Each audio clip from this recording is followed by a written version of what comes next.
Lord, in the moments when the world speaks louder than our hearts, help us remember that truth has a voice of its own. May the ones who are mocked rise in grace, and the ones who judge be humbled by mercy. Amen. Magnolia Springs hadn't changed much in 2 years. The town still breathed in slow rhythm, where church bells chimed every Sunday morning and folks sat on wooden benches at the town square like time itself waited for their opinions. But this afternoon, this one didn't move slow.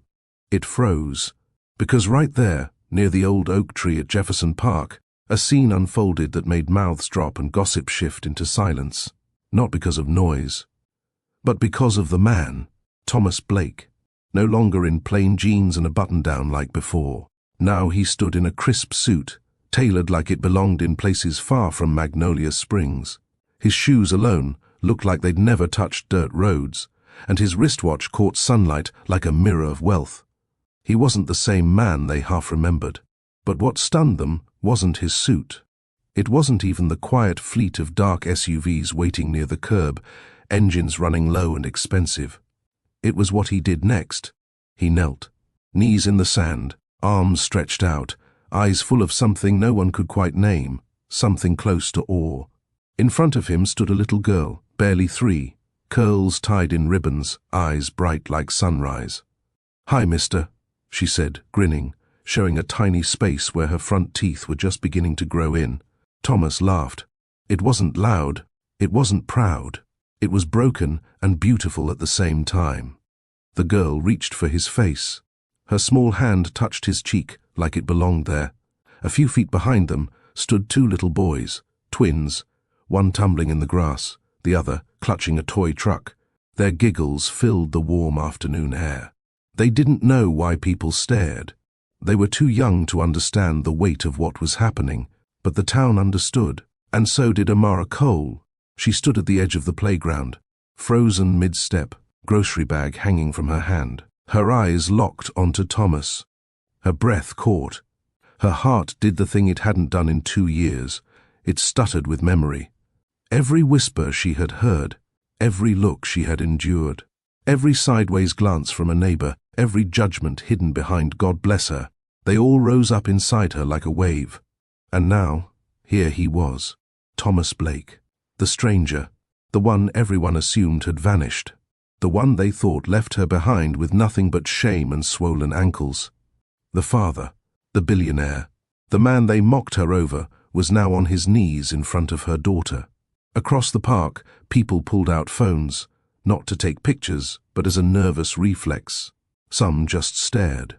Others whispered, "No way," muttered a woman near the picnic tables.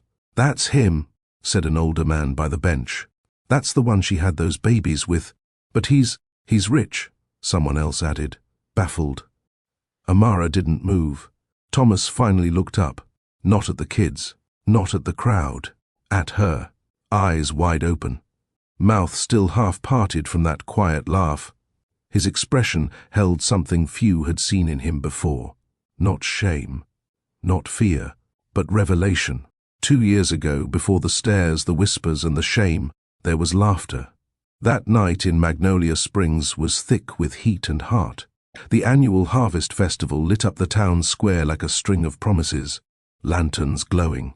Above rows of booths, the scent of kettle corn and turkey legs lingering in the air. Children darted between hay bales, and old gospel music rolled off the stage like honey. Amara Cole stood at the lemonade stand, wiping condensation from the glass pitcher, a hand towel tossed over her shoulder. She wore a mustard-yellow dress that caught the breeze just enough to lift its hem around her knees. Her curls were tied back with a scarf, but a few strands had escaped, clinging to her cheek as the evening warmth settled over the town. "Miss Cole, you sure that lemonade got sugar in it?" An old man teased from behind the table. Amara grinned. "Mr. Denton, you know good and well I don't serve sour lemonade." The girls from her church youth group giggled behind her. The evening felt safe, familiar, rooted in the rhythm of her small-town life. Until he walked up. Thomas Blake wasn't wearing a suit that night, just a plain white shirt, sleeves rolled up, and jeans that had seen a little wear. But something about him still didn't fit. Maybe it was the way he stood, calm but alert. Maybe it was how he looked around like he was seeing everything and hiding nothing. "Would you like a cup?" Amara asked. He nodded, stepping forward. "Yes, ma'am." His voice was low, polite, edged with a tone not quite local. She handed him a plastic cup with a smile. "First time at the Harvest Festival? Is it that obvious?" "A little," she chuckled. "You're not sweating like the rest of us." "I guess I haven't been here long enough to earn it." Amara laughed. Something about his presence disarmed her, not in a dramatic way, but like a page gently turning in a book. Minutes passed, then more. Somehow, he ended up helping her carry the extra ice bin to the shade. They talked about nothing, about books and small-town events, and what it meant to grow up where everyone knew your name. He didn't talk about himself, not deeply, but he listened, and Amara, without realizing it, talked more than she usually did. By the time the sun dipped below the trees, casting long shadows on the fairgrounds, the two had wandered toward the music stage. The gospel band was playing a slow, soulful tune, "Pass Me Not, O Gentle Saviour." A small crowd had gathered, swaying under string lights. Thomas looked at her. "You dance?" "Only when I'm not being watched," she replied. He held out his hand. "No one's watching right now," he said. She hesitated, then placed her hand in his. They danced, barefoot on the grass, moving slowly. His palm rested respectfully on her back, her head tipped just slightly toward his shoulder. The music faded in and out, but their steps stayed in sync, like they'd done this before in another life. No fireworks, no loud declarations, just a quiet closeness. When the final note drifted into the night air, he walked her back toward the church booth. They didn't say much, didn't need to. Just before she turned to leave, she looked up at him, and he leaned in. Not too fast, not unsure, just enough. His lips brushed hers, gentle, brief, intentional. It wasn't passion, it wasn't flirty. It was something softer, something that said, "I see you." And for the first time in a long while, Amara felt seen. He tucked a curl behind her ear, whispered, "Thank you," and walked away before she could even ask his name. Amara stood in place, her heart steady but light, holding on to the feeling like it was stitched to her skin. She didn't know that kiss would be the beginning of everything, and the start of a silence that would last far longer than she ever expected. That same night, after the fair had gone dark and the booths were folded away, Amara lay awake. The walls of her apartment were thin. Outside, cicadas hummed beneath the porch light, and inside, the ticking kitchen clock echoed louder than it should have. The scent of fried dough still clung to her dress. Her cheeks were flushed. Her lips still tingled faintly from that gentle kiss. But her heart, it was unsure. Amara stood barefoot in the kitchen, arms wrapped around herself, swaying slightly as if trying to rock her thoughts to sleep. She hadn't seen him again, not since he'd walked away under the strings of lights. He didn't give his name, just a thank you, and that touch that lingered in her memory like the final note of a love song. She opened the fridge, took out a pitcher of sweet tea, and poured herself a small glass. She didn't drink it, just stood there, staring at the calendar pinned beside the window. 3 weeks had passed, and something in her body had shifted, not in fear, not in sickness, but in knowing. With her free hand, Amara touched her belly, still flat, still quiet, and whispered to the room, "If you're there, I want you to know something." She set the glass down and walked slowly to the nursery she had never used, once meant for a niece that stayed with her during hard times. She turned on the nightlight shaped like a sunflower and sat gently in the old wooden rocker by the window. Crickets sang outside.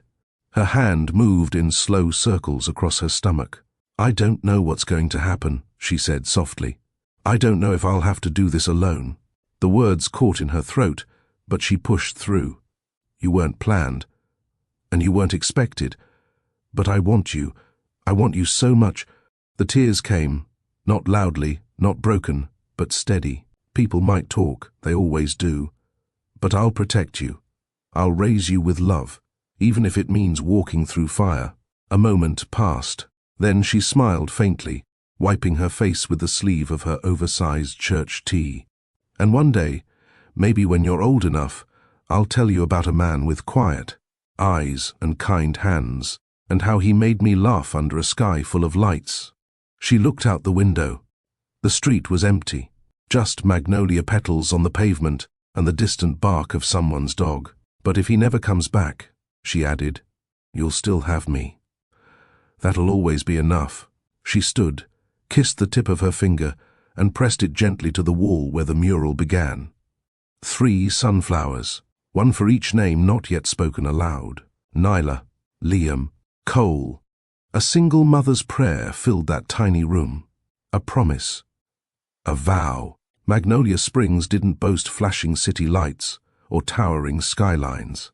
Instead, it glowed in quiet beauty, modest homes with creaking porches, streets lined with oak, trees heavy with Spanish moss, and a community that moved more by whispers than speed limits.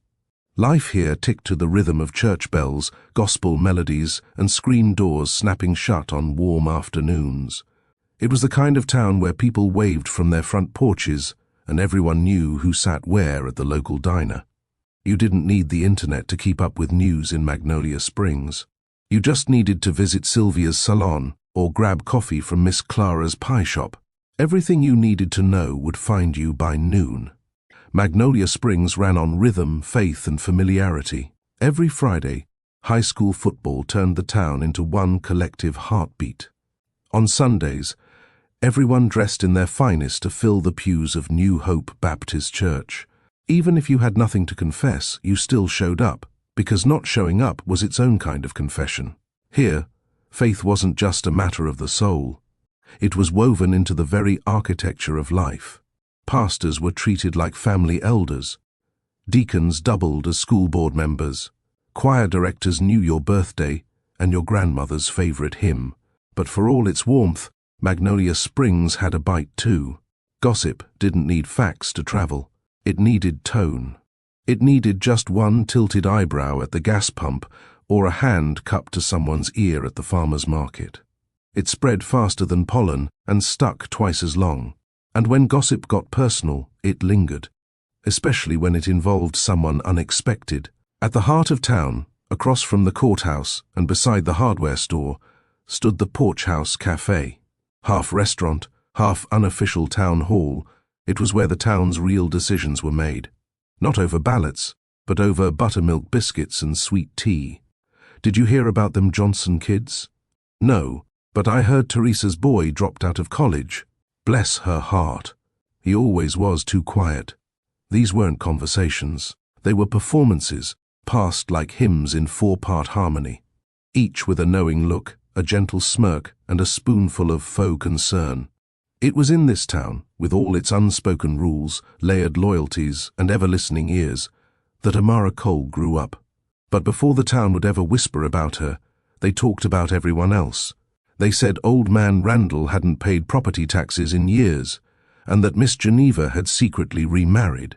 They speculated about which kids were sneaking out after dark and which teens might be in trouble before graduation. Magnolia Springs cared deeply, but it showed it poorly. It was both cradle and crucible, a place that could raise you right and ruin you quietly. But what no one saw coming was that the biggest secret in town had already arrived. And he wasn't from around here. Before whispers ever stained her name, Amara Cole's life was filled with peace and purpose. She lived in a modest, sun-kissed apartment just above her grandmother Sylvia's home on Maple Lane. It wasn't fancy, linoleum floors, second-hand furniture and creaky closet doors, but every room carried warmth. Her kitchen smelled like cinnamon and books, and her living room hosted game nights that often turned into prayer circles. The mornings started early for Amara. Before the rooster crowed, she was already humming soft hymns in the bathroom. Mirror, her bonnet still tied neatly as she brushed her edges. She took pride in her appearance, not for vanity, but for dignity. She believed in presenting yourself with care, even when no one was watching. By 7:30 a.m., she was out the door, walking to Pineview Elementary, where she worked as the school librarian. Most folks didn't think much of school libraries, but to Amara, it was her sanctuary, her Kingdom, her dream job. Children's laughter mixed with the smell of printed pages was her favorite music. She didn't just stack books. She made reading magical.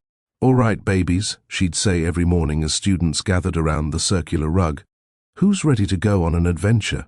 Tiny hands would shoot up, eyes wide with excitement. Her story hours weren't just stories. They were acts of love.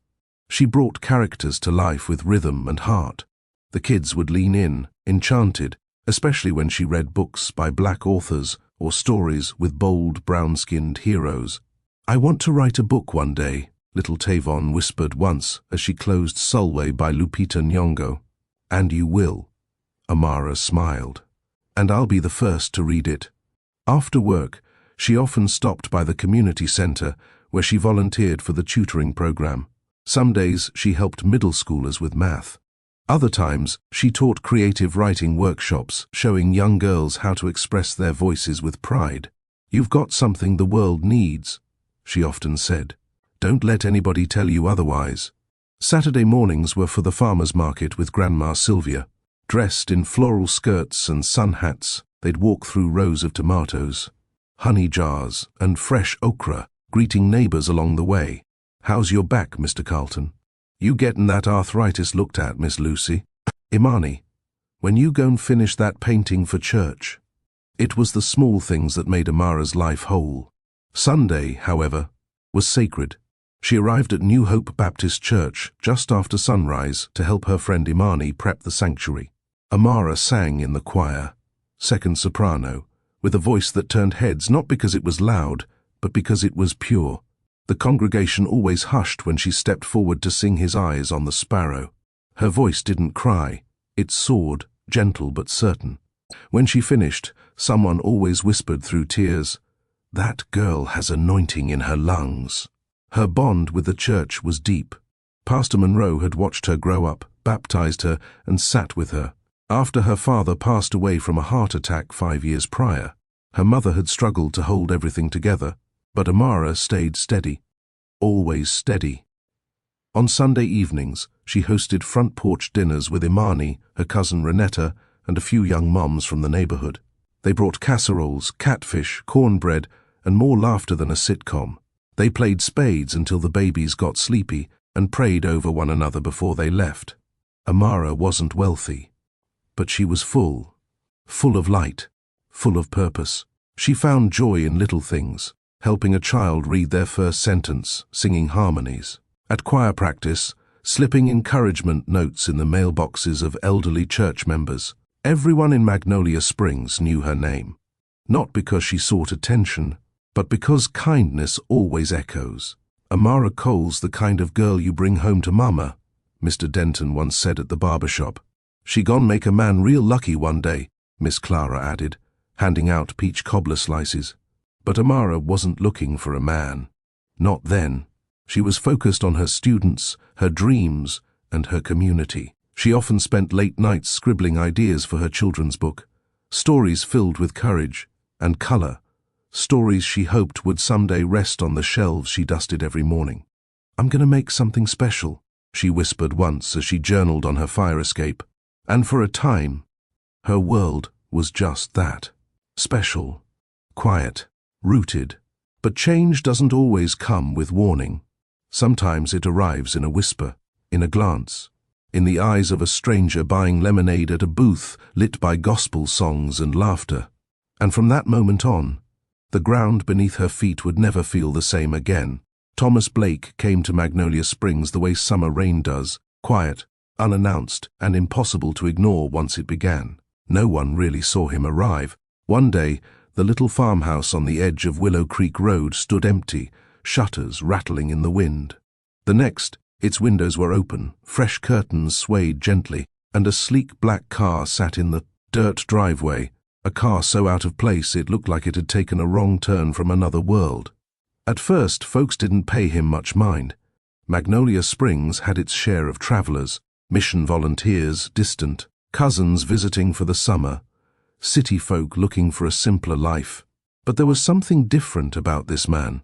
He wasn't loud, he wasn't rude, and he certainly wasn't lost. He moved like someone who already knew where he was going. He introduced himself at the local hardware store one morning. "Thomas Blake," he said politely, shaking Mr. Gaines's hand.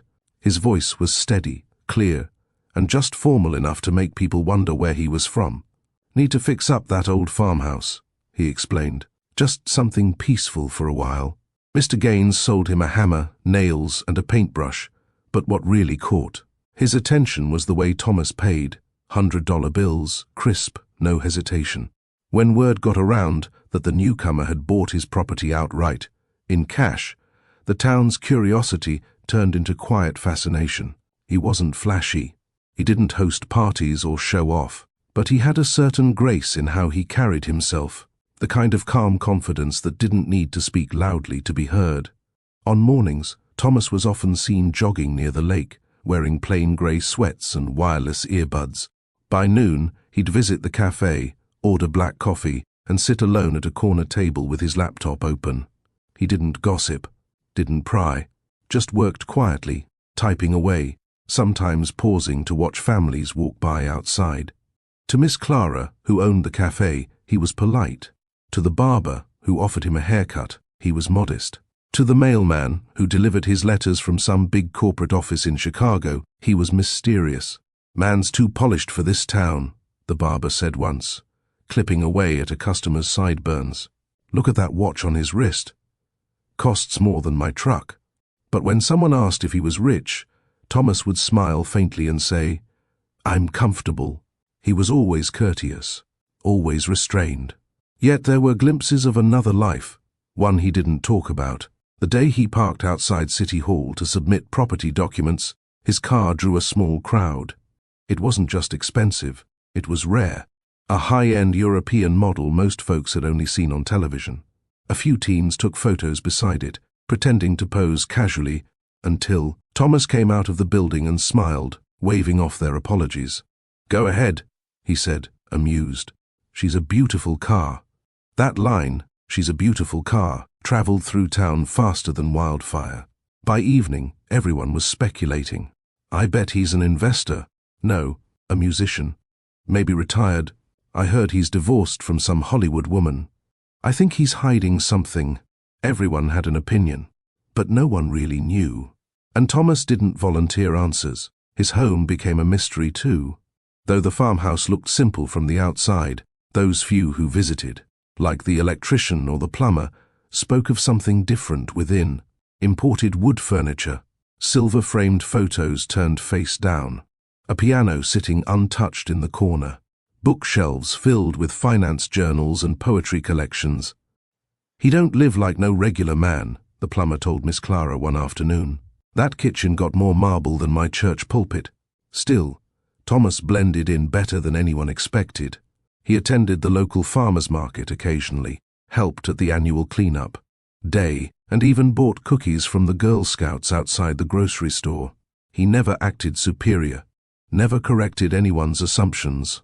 It was as if he wanted to belong without being noticed.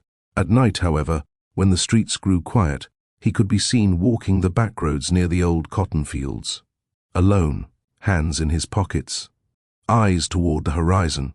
He wasn't running from danger or guilt, he was running from noise. The kind of noise that wealth brought into a man's life.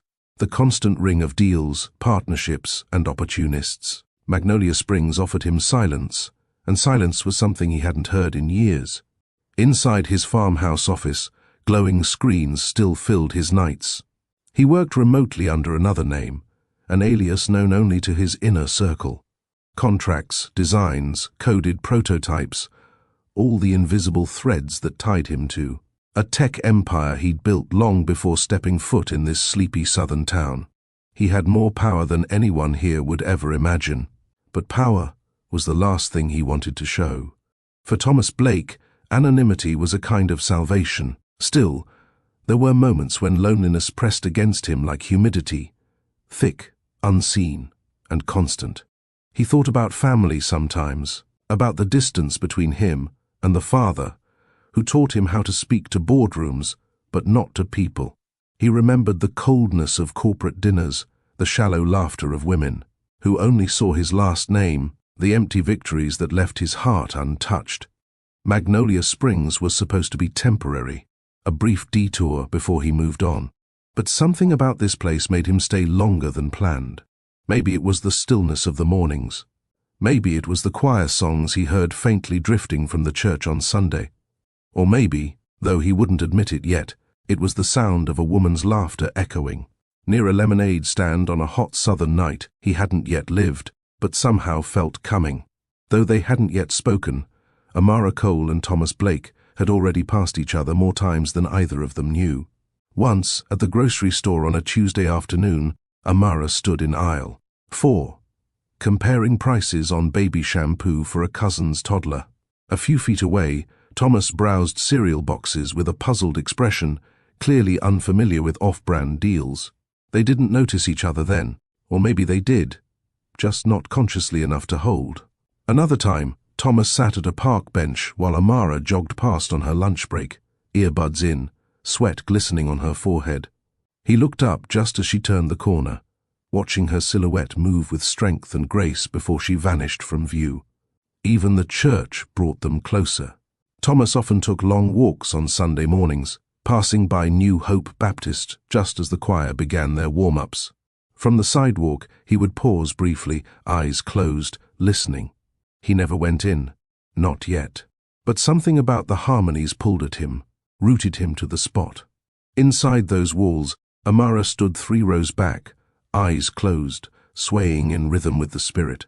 He never knew the voice that moved him belonged to the same woman, whose face lingered in the minds of everyone in town. And Amara never imagined that the quiet man who nodded politely near the bulletin, bored at the cafe each week, was carrying a name powerful enough to move markets. 2 very different lives. Amara's world was built on connection. She was the kind of woman who remembered birthdays, who waved to mail carriers, who brought homemade soup when neighbors fell ill. She lived in motion, always helping, always giving, always grounded in the faith that love could grow wherever it was planted. Thomas, on the other hand, had spent much of his life keeping people at a distance. He trusted systems, numbers, structures, but people, they were harder to read. That's why he chose Magnolia Springs. It was unassuming. It didn't demand anything of him, or so he thought. One Saturday afternoon, their worlds nearly met again. Amara and Imani were painting a mural on the east wall of the community center, sunflowers, children, and big open books bursting with color. Across the street, Thomas stood outside a small hardware store, waiting on an order. He watched them work for several minutes. He didn't stare. He observed, noticing the way Amara's laughter danced off the brick, the way she tilted her head when she concentrated, brush moving with intention. He was too far away to hear their conversation, but he could tell she brought light into whatever space she entered. And Amara, she glanced up once and saw him across the street. He looked down quickly. She didn't think much of it. Just another face in town. A stranger, maybe one of those travelers who drifted in during warmer months. But something about his presence felt, still, like a page waiting to be written. That night, as she journaled from her small porch, she wrote a line without thinking. I saw a man today who looked like he carried stories he hadn't told yet. She closed her book, unaware that her story and his were already aligning. Meanwhile, across town, Thomas stood by his window watching rain streak across the glass. He held a mug of tea, something Sylvia's granddaughter had once recommended at the cafe. He didn't know it yet, but the person who told him to try chamomile was Amara.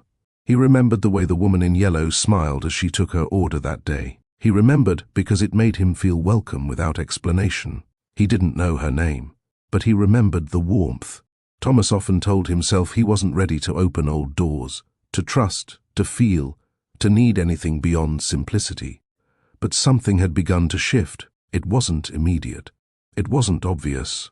It was quiet, like the soft bloom of a flower after the rain. Amara continued with her life, reading to children, hosting porch dinners, living honestly in a world that often overlooked women like her. Thomas continued to observe Magnolia Springs, like a man learning a new language, not with his ears, but with his heart. They were separated by silence, but every step they took, every glance, every small moment of proximity pulled them closer. Two different pasts, two different paths, one built on faith, one built on fortune, and neither ready for what was coming. Because life doesn't ask permission before it interrupts everything. It just happens. And in just a few weeks, under glowing festival lights and the hum of gospel music, a chance encounter would change everything. The town, the whispers, the judgments, the love, they all began here, in the silent spaces between a girl with a kind soul and a man with a hidden name. Two lives, destined to collide. The harvest festival had arrived, and the town of Magnolia Springs felt like it was breathing, a little deeper, laughing a little louder, and loving a little more, for one weekend at least. It was the kind of event that stitched generations together. Grandparents, grandkids, cousins from out of state, all gathered for 2 full days of music, food, contests, and celebration under the southern sky. It wasn't just a festival. It was a reunion of souls, a joyful exhale after months of life's grind.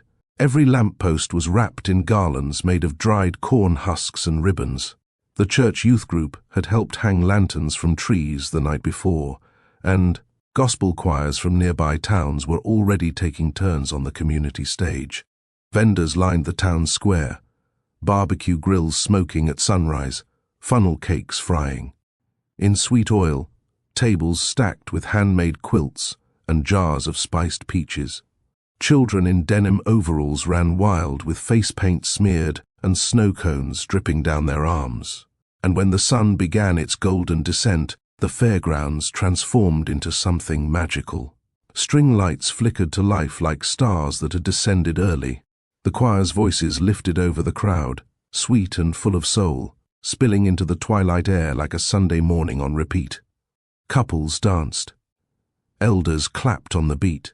Teenagers flirted near the Ferris wheel, hoping to impress each other with small-town charm. It was in this soft, spirited glow that Thomas Blake walked into the square. He hadn't planned to attend.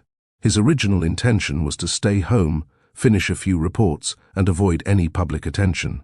But something tugged at him, a hunger not for food, but for feeling. He wasn't looking to be noticed. He was looking to belong. Quietly. He wore a simple shirt, sleeves rolled up, jeans clean but not pressed, and a plain pair of boots that barely had dust on them. Still, there was something about him that didn't blend entirely. Maybe it was the way he carried himself, straight-backed but unassuming. Maybe it was the way his eyes scanned the crowd like he was taking mental notes on joy. Whatever it was, no one knew his name, but everyone noticed him. Thomas walked slowly past the booths, nodding at vendors, watching kids play ring toss, and smiling faintly at a young couple who shared a candied apple like it was a secret. For the first time in a long while, he felt still inside. A gospel choir had just taken the stage. Their harmonies rolled across the square with a kind of so-deep richness that made you forget your troubles and lift your hands without thinking. He stopped to listen.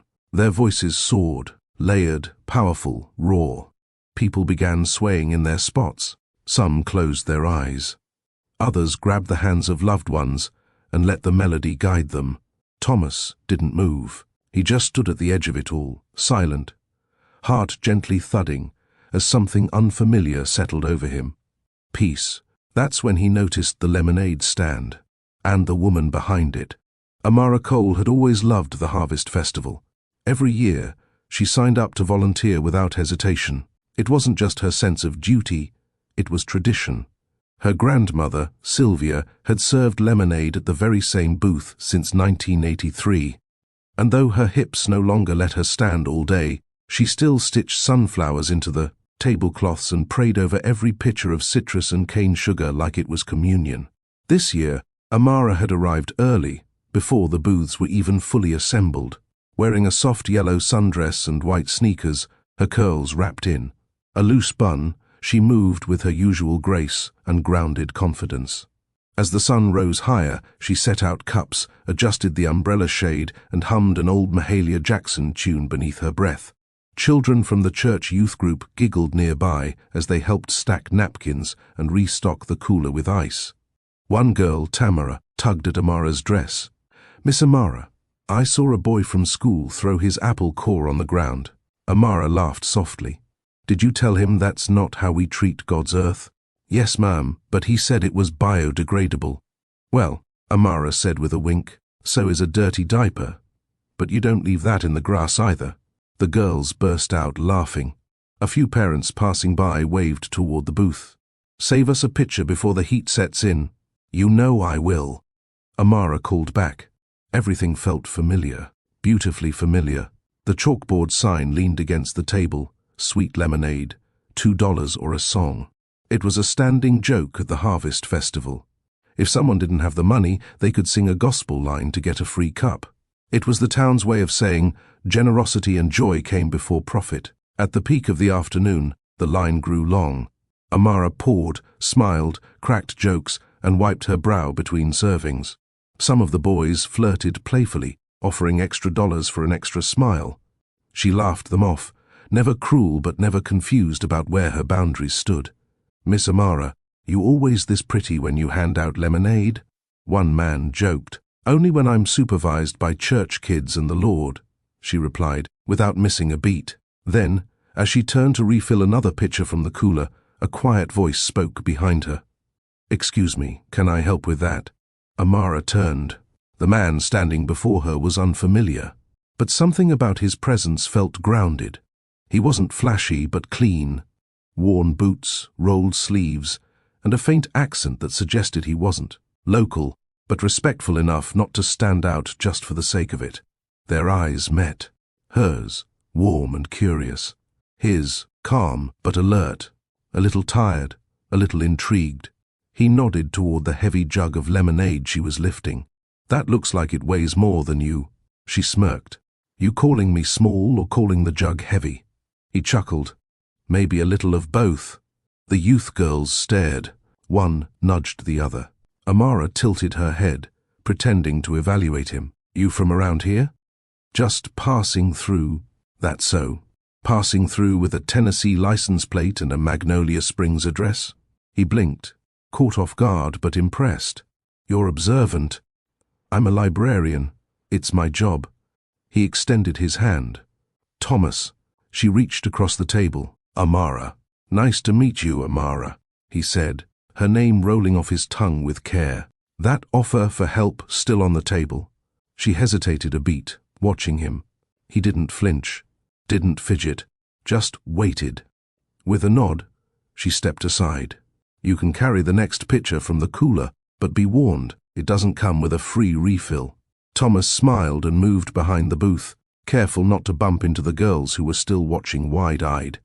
As he lifted the next jug, he asked casually, "So, what's with the sing for a cup deal?" Amara leaned against the table. "Tradition. If you can't pay, you pay with praise. My grandma started it decades ago." "You sing?" he asked. "Only when no one's listening." He smiled. "Then I must be lucky. Seems I caught you at the right time." She raised an eyebrow, but the corner of her mouth curved. The moment stretched, quiet, comfortable, gently curious. In the background, the choir's harmonies rolled in waves through the loudspeakers. The notes wrapped around the lemonade booth like a soft shawl. As they worked, they spoke little, but something began to settle between them.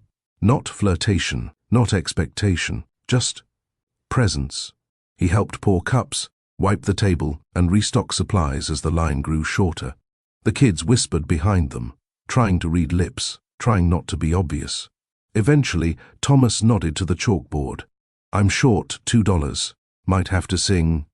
Amara folded her arms. "Then it better be good." He stepped back, cleared his throat, and softly sang one line. Just one. "Oh Lord, my God. When I in awesome wonder." Amara blinked. It wasn't perfect, but it was honest. His voice, plain, raw, carried something real. She stared at him, then poured him a cup.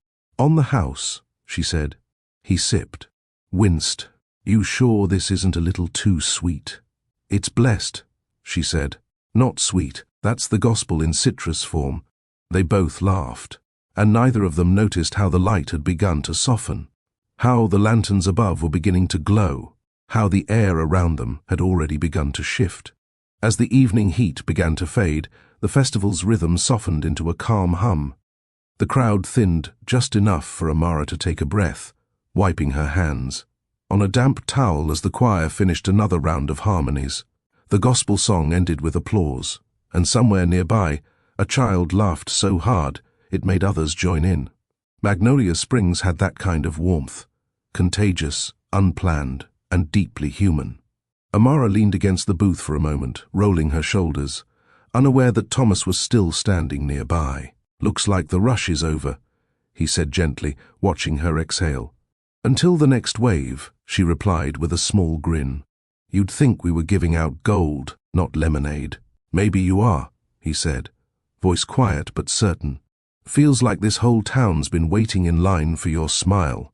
She turned to him, slightly taken aback by his words. He didn't sound like a man rehearsing charm. It came out too naturally, too unaware of its own weight. "You always talk like that, or is this just your festival voice?" she teased, folding her arms. He smirked. "I don't talk like this often. Guess you just bring it out." Her laughter rang like chimes in the soft evening air. "You're smooth, Thomas." He shrugged. "Not usually." Their eyes met again, longer this time, steadier. Something unspoken but magnetic hung between them. The crowd, the chatter, the background music, all of it dimmed for a heartbeat. Then one of the girls from the youth group came up, holding an empty tray. "Miss Amara, do we have more cookies?" Amara blinked, straightening up. "Inside the cooler, bottom shelf. And tell Mrs. Clarine we'll need another bag of ice if it's not too late." "Yes, ma'am." The girl chirped and ran off. Thomas's eyes followed her for a second before turning back to Amara. "You're good with them. They're good kids. They just need to see people show up and care." He nodded slowly, admiring that about her. The quiet strength, the way she made hard work look effortless.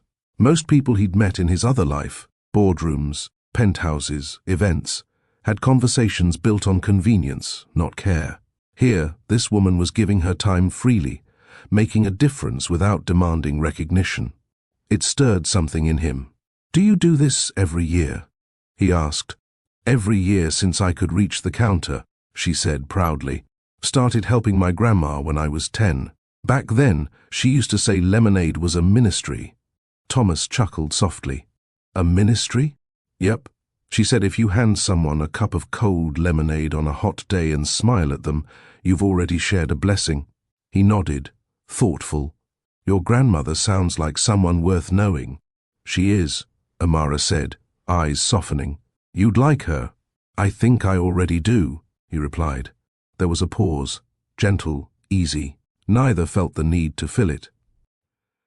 As the music shifted to an upbeat tune, Amara looked up at the glowing string lights swaying overhead. "You should walk around a bit, enjoy the fair. It's too nice a night to just stand here helping me." Thomas shook his head. "I'm fine right where I am." She smiled, pretending not to be flattered. "Suit yourself." A small breeze carried the scent of fried dough and roasted corn across the square. People laughed near the Ferris wheel, children ran with balloon animals, and the gospel band switched to a lively medley that made even the mayor tap his foot. The whole town felt alive. Thomas reached for the last empty pitcher. "Want me to carry this one back for you?" Amara hesitated. "You've already done enough." "I don't mind." She nodded, and they walked side by side toward the storage tent. The noise from the festival softened behind them, replaced by the rustle of leaves and distant music. Lantern light flickered on their faces as they passed beneath the oaks. Inside the tent, she set the jug down and took a slow breath. "Thanks for helping.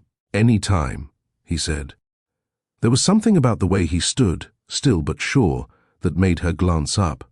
His gaze wasn't searching. It was steady, like he was memorizing the moment without knowing why. "You ever been to something like this before?"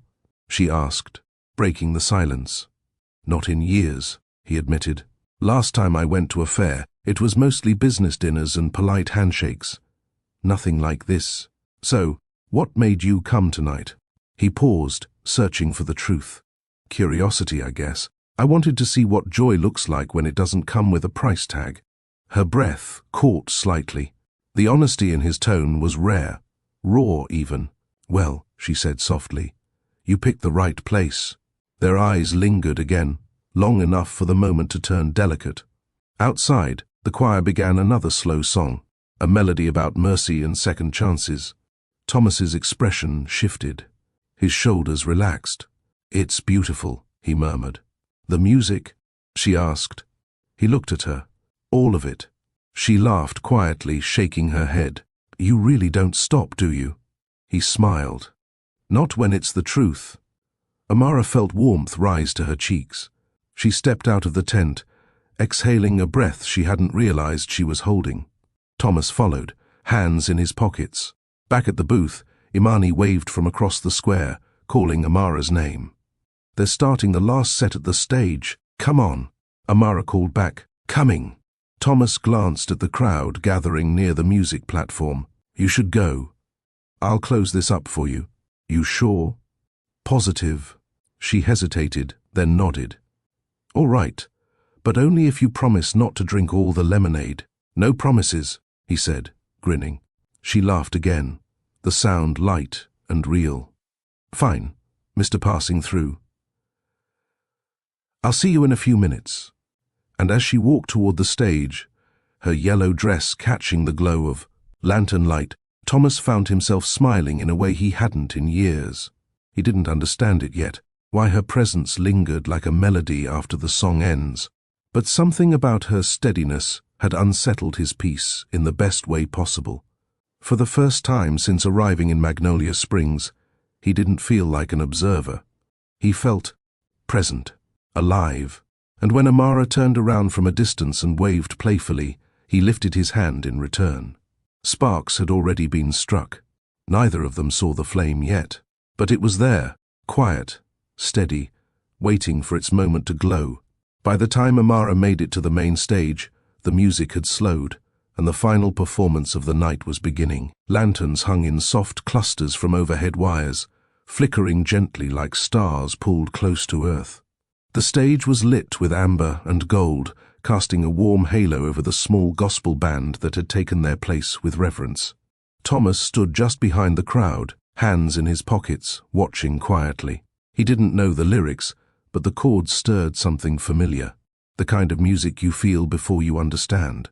As the first verse began, a soulful rendition of Pass Me Not, O Gentle Savior, Amara stepped into view from the other side of the square. Their eyes met across the space. This time, neither of them looked away. The crowd began to sway, not dramatically, just bodies moving slowly in place, fathers with daughters, couples wrapped in each other's arms, elders nodding to the rhythm with tearful smiles. And in the middle of it, Thomas took a step forward. Amara raised an eyebrow. He took another. She stood still. Then, with gentle certainty, he reached out his hand toward her, not demanding, not bold, just offered. She looked at it, then at him, and slowly, deliberately, she placed her hand in his. The square spun around them, but they moved as if it didn't exist. Under string lights and gospel notes, they danced, not a rehearsed waltz, not something borrowed from television romance, just a quiet, side-to-side rhythm, like a heartbeat set to music. Her head inches from his chest, his hand resting respectfully at the small of her back, their steps in sync like they had danced 1,000 times before. They didn't speak. They didn't need to. The music told their story. In the corners of the square, Imani smiled knowingly. Sylvia, sitting near the pastor's table, hummed along, her gaze soft as she watched, her granddaughter swaying with a man whose name she hadn't yet learned. But Amara wasn't thinking about the whispers. She wasn't worried about what people might say tomorrow.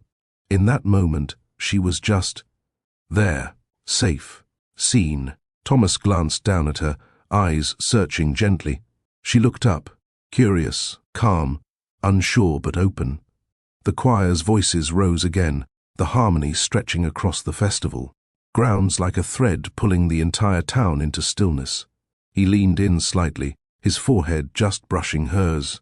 And Amara, didn't pull away. She closed her eyes for a moment. The world paused. And then, under lantern light and the warm breath of southern air, he kissed her. Not a kiss meant to conquer or claim, not rushed, not tentative. Just real, soft, warm, intentional. A whisper exchanged between two hearts, hers still healing from the weight of expectations, his still learning what it meant to be known beyond his last name. When they pulled back, Amara exhaled slowly. Her eyes opened first, then his. And they didn't speak. They didn't apologize or explain. They just smiled. As the final note of the song faded into the night air, the town applauded politely. But Thomas and Amara didn't clap. They were still standing in each other's arms, slightly apart now, hands still connected like the moment hadn't finished breathing. He spoke first. "Thank you," he said softly. "For what?" she asked, her voice quiet, almost a whisper. "For not letting go." Amara gave the faintest nod, her gaze lingering. "Don't disappear." He hesitated just a second too long. "I won't." The words were simple, but neither of them knew that time had other plans. Before the night ended, Amara excused herself to help with tear down.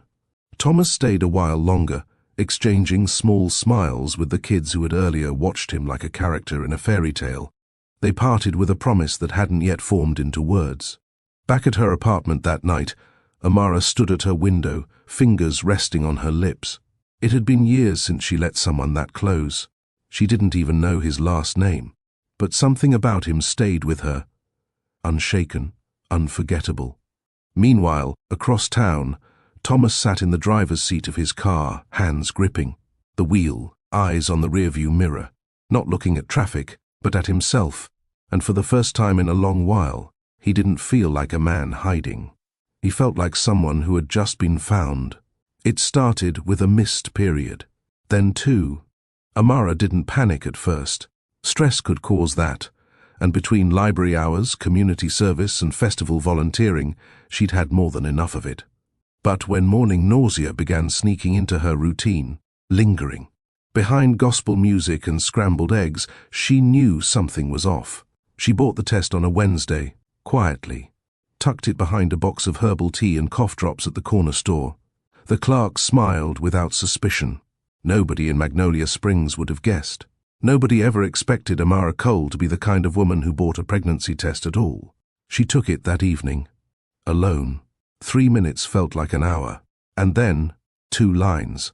Bold, clear, unforgiving. Her breath caught in her chest. She dropped to sit on the edge of the tub, the world spinning around her like a carousel she hadn't asked to ride. One hand over her mouth, the other gripping the test. Her mind chased memories she thought were long settled. One night, just one moment beneath the stars, wrapped in warmth and surprise and a softness that still echoed in her bones.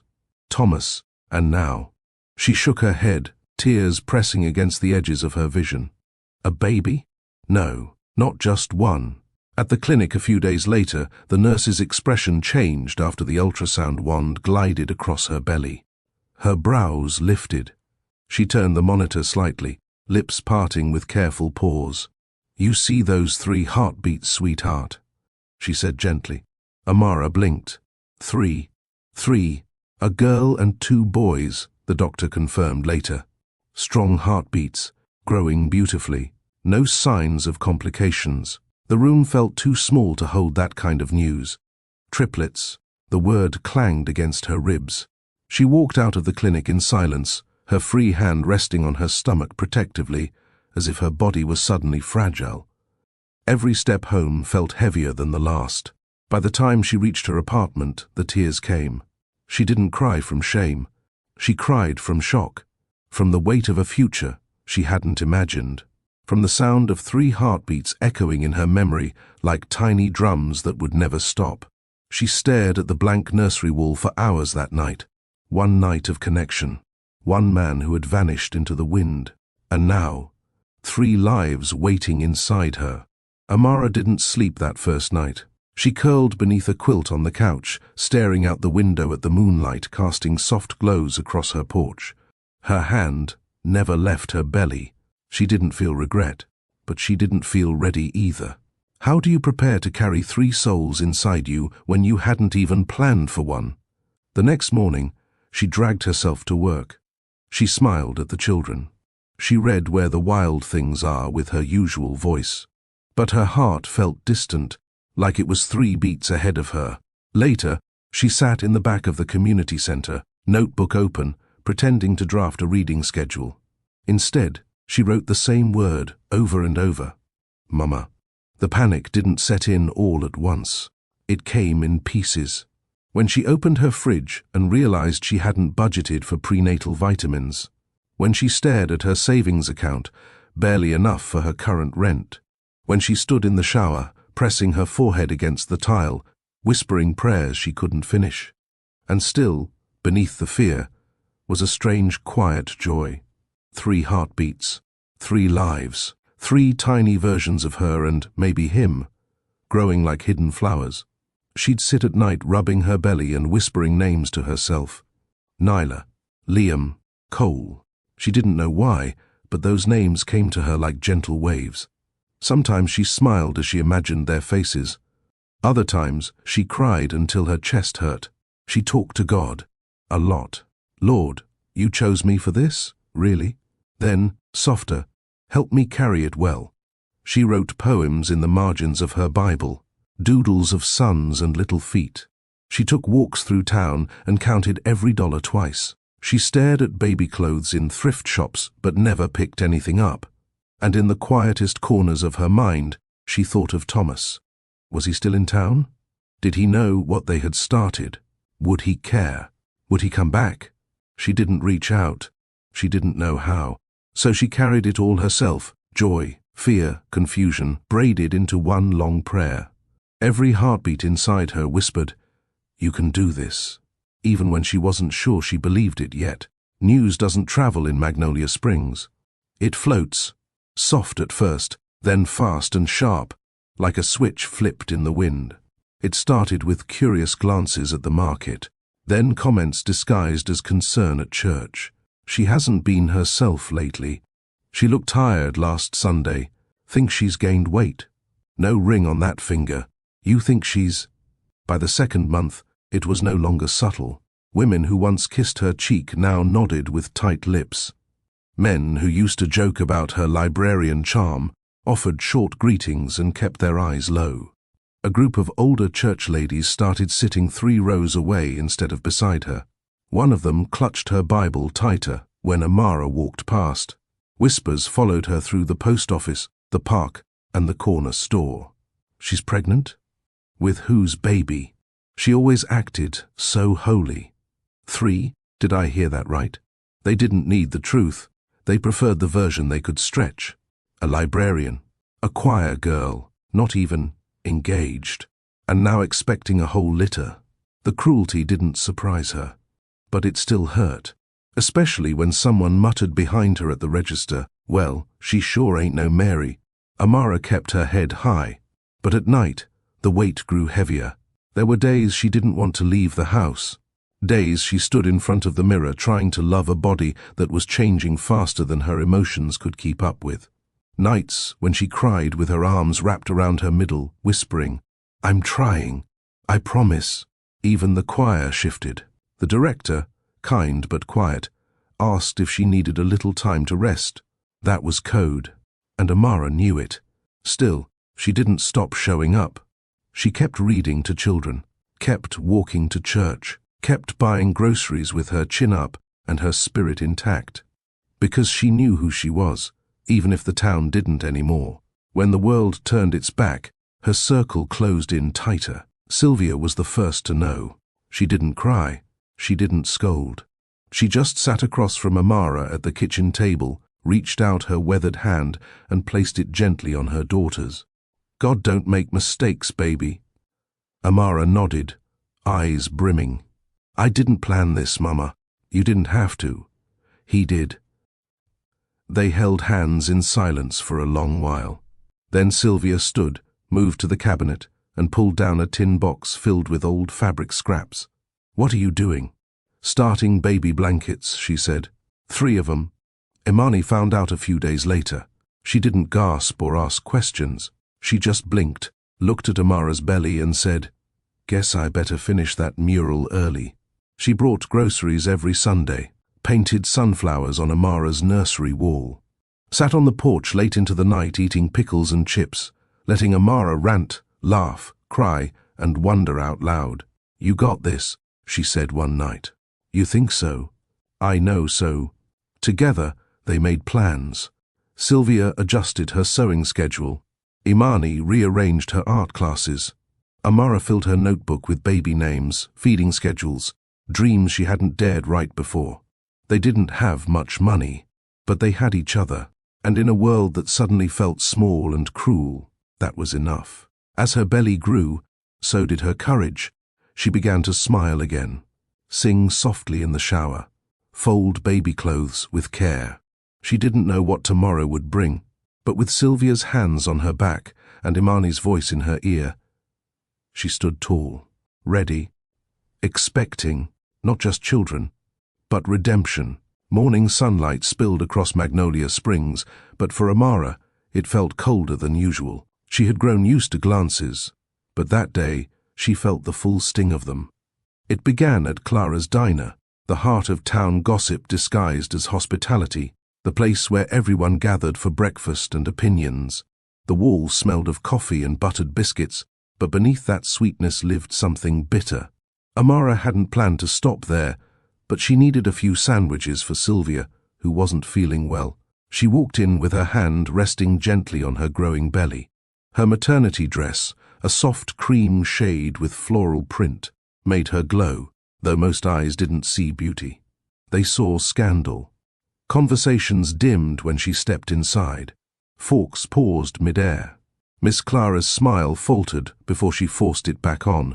"Well, hey there, sugar," Clara said. "You want the usual?" "Yes, ma'am," Amara replied softly, setting her purse on the counter. From a nearby booth, two older women leaned closer. "That's her," one whispered. "The librarian girl. I thought she was supposed to be the good one," the other said, shaking her head. 3 babies and not a man in sight. Their words were low but sharp enough to cut.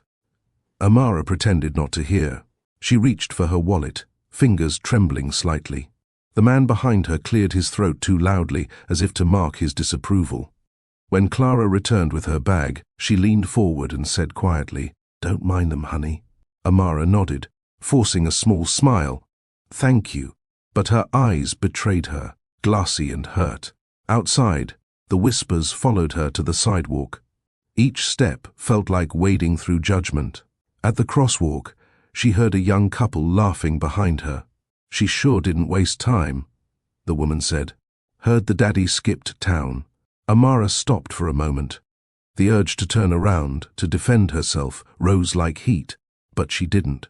She swallowed hard, lifted her chin, and crossed the street. Every time she felt anger swell, she thought of the 3 heartbeats inside her. The babies didn't need bitterness. They needed peace. By the time she reached home, her smile had faded completely. She stood on her porch, holding the sandwich bag close to her chest. For a long moment, she just stared out at the road, whispering to herself, "You're stronger than they know." But deep down, even strength trembled sometimes.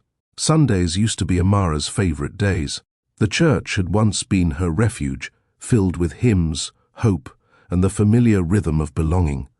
But now, the same pews that had held her laughter carried silence whenever she walked in. She still arrived early to help Imani prepare the choir's hymn sheets. But lately she noticed small changes, subtle at first.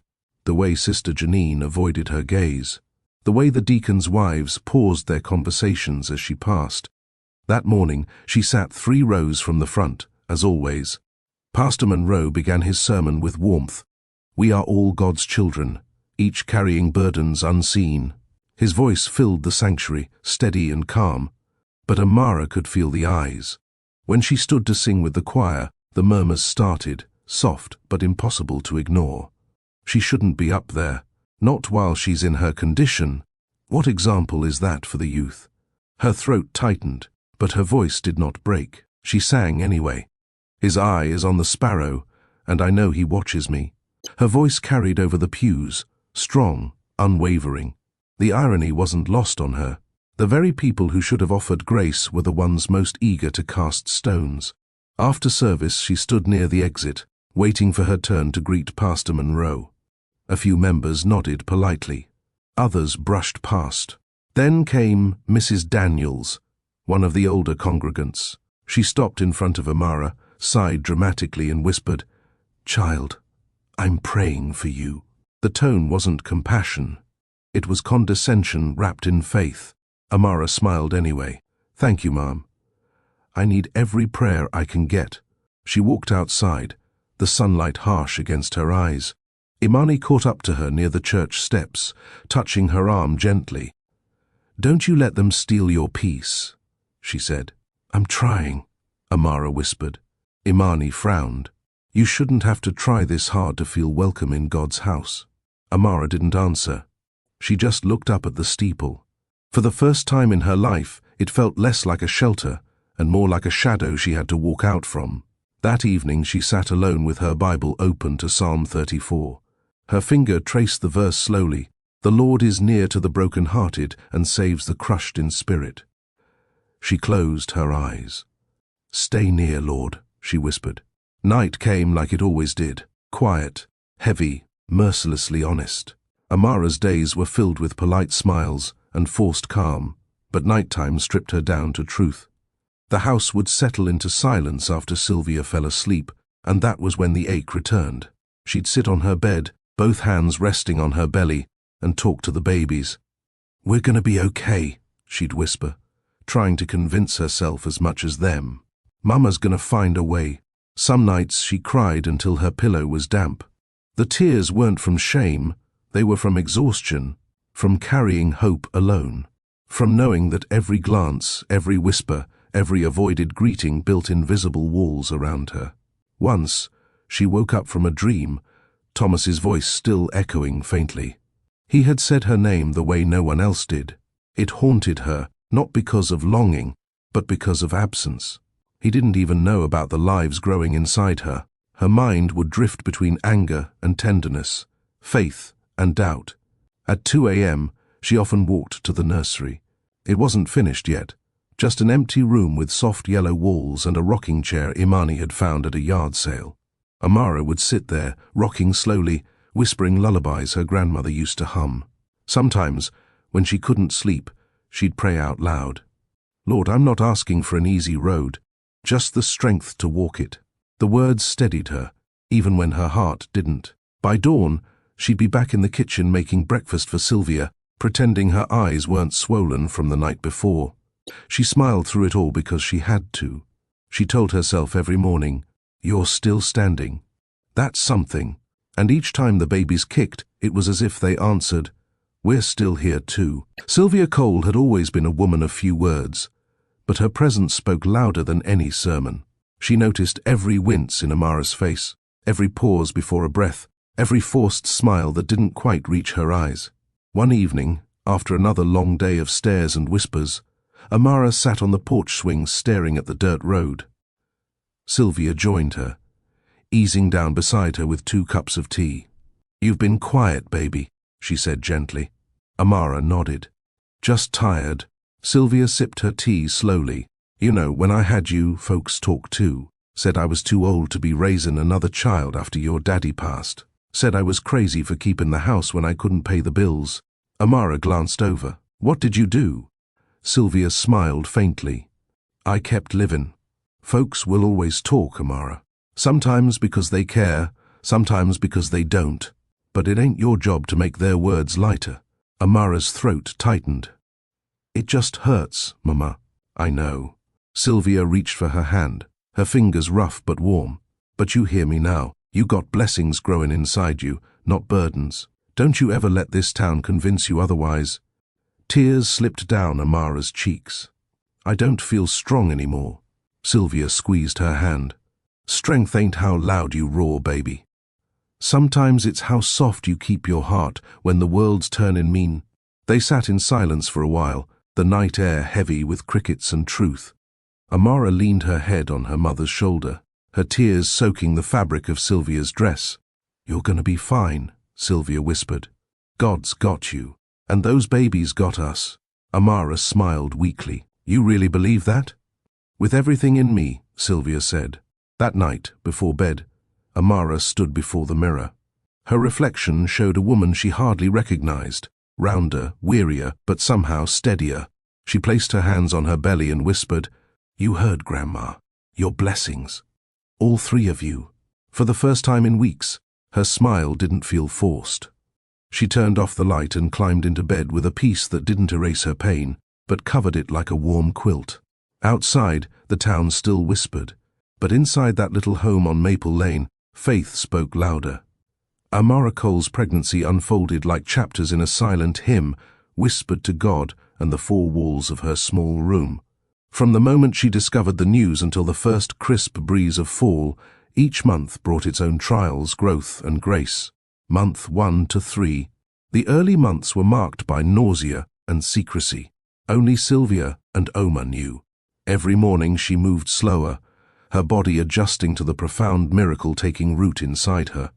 She still worked part-time at the church's mini-library, still baked sweet rolls for the Sunday school, still hummed softly while hanging laundry. Her body changed before the world did. The cravings came like waves, mostly peanut brittle and cold peaches. Some nights she'd sit on the porch, whispering names she wasn't ready to commit to, her hand absent-mindedly stroking her belly. Month 4 to 5. By mid-pregnancy, the silence became heavier. Her belly popped early, and so did the questions. People whispered more. She answered less. Yet beneath the weight of judgment, Amara kept moving.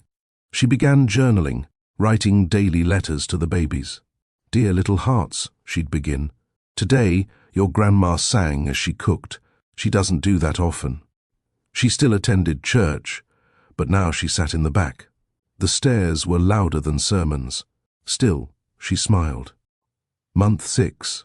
This month brought more than discomfort. It brought wonder. The first kicks happened on a rainy Thursday. She had been folding baby clothes in her lap when she felt a flutter. It startled her. Then she cried, not because of fear, but because they were real. Not just hope anymore. Not just secret names on paper. Real. She rushed to Sylvia, who laughed and touched her stomach. "These babies are letting you know they're in charge already." Month 7. The weight became physical. Her back ached constantly, and sleep was rare. But the house remained a quiet sanctuary. Amara stopped going out much. Sylvia did the shopping. Oma checked in every 2 days. The nursery came together piece by piece. Borrowed furniture, hand-stitched blankets, second-hand books. She never complained. She sang lullabies into the walls, read scriptures aloud to her belly, and prayed over each baby's future. She wasn't just growing life, she was shaping it. Amara's days grew longer. Isolation, once a quiet companion, now echoed through her routines. The outside world had opinions. Inside, though, she built a world where joy and resilience could take root. Each morning began with soft gospel music playing low while she made breakfast. She'd hum along as the sun painted streaks across the kitchen floor. Afterward, she'd waddle into the nursery, sit in the rocker, and begin her daily talks. "You are wanted," she'd whisper. "You are loved before you are even seen." She gave them personalities, imagined their laughs, their cries, even their stubbornness. Sometimes she'd joke, "You'll better not gang up on me." Other times, she'd just cry quietly while her voice trembled. "I hope I'm enough." Her strength didn't come from public applause. It came from the quiet, the way she pressed on without validation, the way she nurtured the future while the present tried to shame her. On her loneliest days, she wrote their names in cursive on napkins, the back of grocery receipts, her journal's margins. Anything. Seeing them made it real, made them real, even as her body strained, ankles swelling, back tightening, breathing harder. She endured it all with grace. The world stayed mostly silent, but her home, it was filled with love. Oma visited often, usually with stories and jokes. "You raising a whole choir in there," she'd tease. "Hope you know that..." Amara would laugh until tears ran, and Sylvia, ever the rock, massaged her feet nightly, wrapped her in knitted throws, and spoke wisdom in her usual quiet way. Don't let silence fool you, Amara. You're surrounded by angels. It happened one evening in late September, just before the sky turned purple with dusk. Amara sat on the back porch, the rocking chair creaking beneath her, her journal open on her lap. She had written the same 3 blank lines over and over again, waiting for clarity, waiting for names that felt like home. Sylvia stepped outside, holding 2 mugs of honeyed tea. "Still thinking?" she asked, easing into the chair beside her. Amara nodded. "It feels so permanent, like carving something into stone." Sylvia took a slow sip. Maybe it's not about choosing perfect names. Maybe it's about listening for the ones already meant for them. That night, Amara prayed like she hadn't in weeks. In the quiet, names came, not loudly, but with deep assurance. Nyla, the first flutter she ever felt, the softest kick that made her believe. Gentle, strong, and graceful. Liam, the second heartbeat in every scan. Steady, bold, the one who always moved when gospel music played. Cole, the last to show himself, but the one who gave her comfort when she needed it. The calm, the quiet protector. She whispered them aloud. Nyla, Liam, Cole, then again, my babies. She wrote the names on the nursery wall above each crib, using a soft charcoal pencil Oma had gifted her. No fancy paint, no designer wallpaper, just love. The names fit like puzzle pieces in her heart. When Sylvia walked in the next morning and saw the names, she smiled with misty eyes. "They sound like hope," she said softly. Amara nodded. "They are."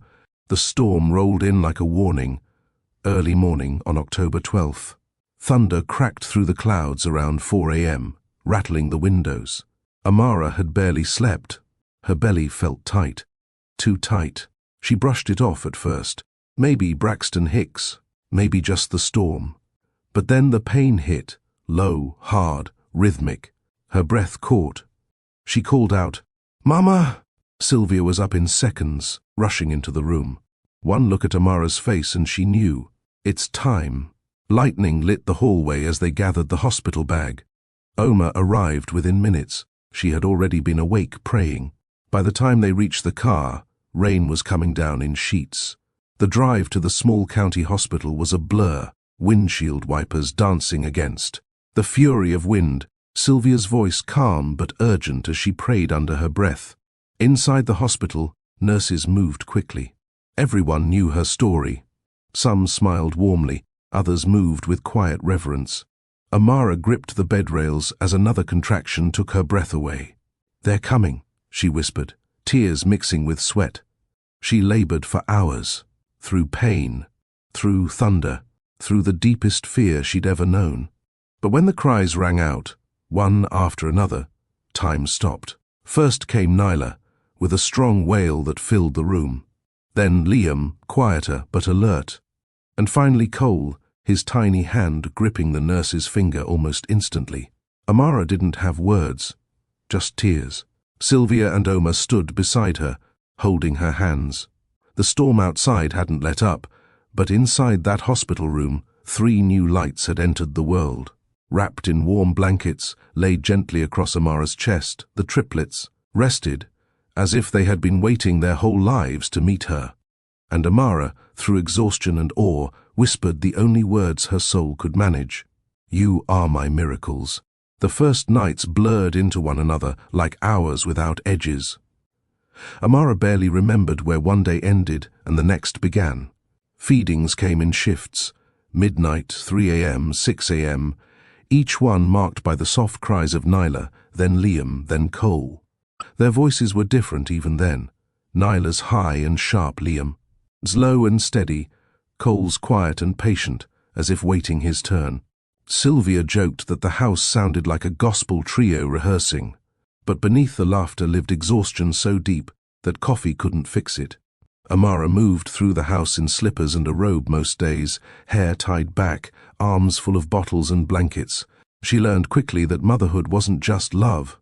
It was endurance. It was washing bottles at dawn, rocking one child while burping another, learning to hum lullabies in half-sleep. Still, every small milestone kept her going. The first time all three slept 2 hours straight, she cried from relief. When Liam gripped her finger for the first time, it felt like a covenant between them. "You keep holding on, Mama." "I will too." Sylvia stayed near, her steady presence guiding the rhythm of the home. "Breathe between cries," she'd remind. "Babies feel your heartbeat before they feel the milk." Some mornings when Amara thought she couldn't keep going, she'd look at her, children lying side by side, and whisper, "You're the reason I still can." As the babies grew, the house began to fill not only with cries, but with color. One Saturday afternoon, Imani showed up with paint cans and a rolled-up sketch. "I'm turning this nursery into a story," she declared. By sunset, the bare yellow walls had transformed. Across one side, a field of cotton clouds spread into the shape of musical notes. Above each crib, she painted symbols of their personalities: a butterfly for Nyla, a drum for Liam, a small tree sprouting roots for Cole. When Amara saw it finished, she pressed her hands to her mouth. "It looks like hope." "That's the idea," Imani said, splattered with blue paint, smiling. Sylvia added her own touch to the nights. Her voice, raspy with age, carried songs from the past, the same hymns she once sang to Amara. Some evenings, when Amara sat rocking a restless baby, Sylvia would join. Softly from the hallway, "He's got the whole world in his hands." 3 tiny bodies would quiet at once, lulled by generations of faith stitched into melody. Together they built a rhythm, Imani painting by day, Sylvia singing. By night, Amara learning how to mother through both chaos and calm. The house became a living prayer, messy, loud, sacred. Money grew tighter with every month. Diapers, formula, doctor visits. Each bill was a reminder that love alone didn't pay rent. After 6 months, Amara decided to return to the library 3 days a week. It wasn't much, but it helped. Sylvia watched the babies while she worked, humming as she folded laundry and counted bottles. The first morning back, Amara walked through town with her head high. The whispers had faded into curiosity. Still, she felt eyes on her as she pushed the stroller. Inside the library, the scent of paper and quiet felt like coming home. She shelved books, led story hour, and balanced schedules with precision learned from motherhood. When co-workers offered polite smiles, she gave genuine ones back. Her paycheck was small, but the sense of dignity was priceless. Evenings were hard. Some nights she skipped dinner to stretch groceries, other nights she mended clothes by lamplight. Yet, she never complained. Instead, she wrote gratitude lists. 3 healthy babies, a roof that doesn't leak, a mother who prays, a best friend who paints miracles. When bills piled up, Sylvia would quietly slide folded bills across the table, her pension savings, and say, "Don't argue, just use it." And Imani sold small art prints online to help, refusing to tell Amara how much she made. "Sisters don't keep score," she said. Poverty was still there, but pride no longer defined her. Perseverance did. By the time the triplets turned 1, something in Magnolia Springs began to shift. Maybe it was the sight of Amara walking through the park every morning, pushing a double stroller while carrying Cole against her chest. Maybe it was the way she never missed Sunday service, even when her eyes were rimmed with fatigue. Maybe it was her quiet grace, how she greeted the same people who once whispered about her, never once answering cruelty with anger. Change didn't come loudly. It came in small gestures. Mrs. Daniels, who once scolded her, stopped by with a casserole for the babies. The cashier at the grocery store began slipping extra diapers into her bag. Teen girls from church volunteered to babysit on Wednesdays. At the library, parents who once avoided her now brought their children to story hour, drawn by her warmth. They watched as she read aloud, 3 toddlers clapping on her lap, and realized judgment had never raised a child, but love always could. Pastor Monroe even stopped by one afternoon. "Miss Cole," he said, smiling kindly, "the church is planning a family picnic next month. We'd be honored if you and your little ones attended." It wasn't an apology, but it was a beginning. That night, Amara stood at the window, watching the town lights blink beyond the trees. Sylvia rocked the babies nearby, humming a tune that seemed older than time itself. Imani sat cross-legged on the rug, sketching plans for another mural, this one to hang at the church nursery. Amara whispered to herself, "Maybe this town's heart isn't frozen. Maybe it just needed to see love survive the winter."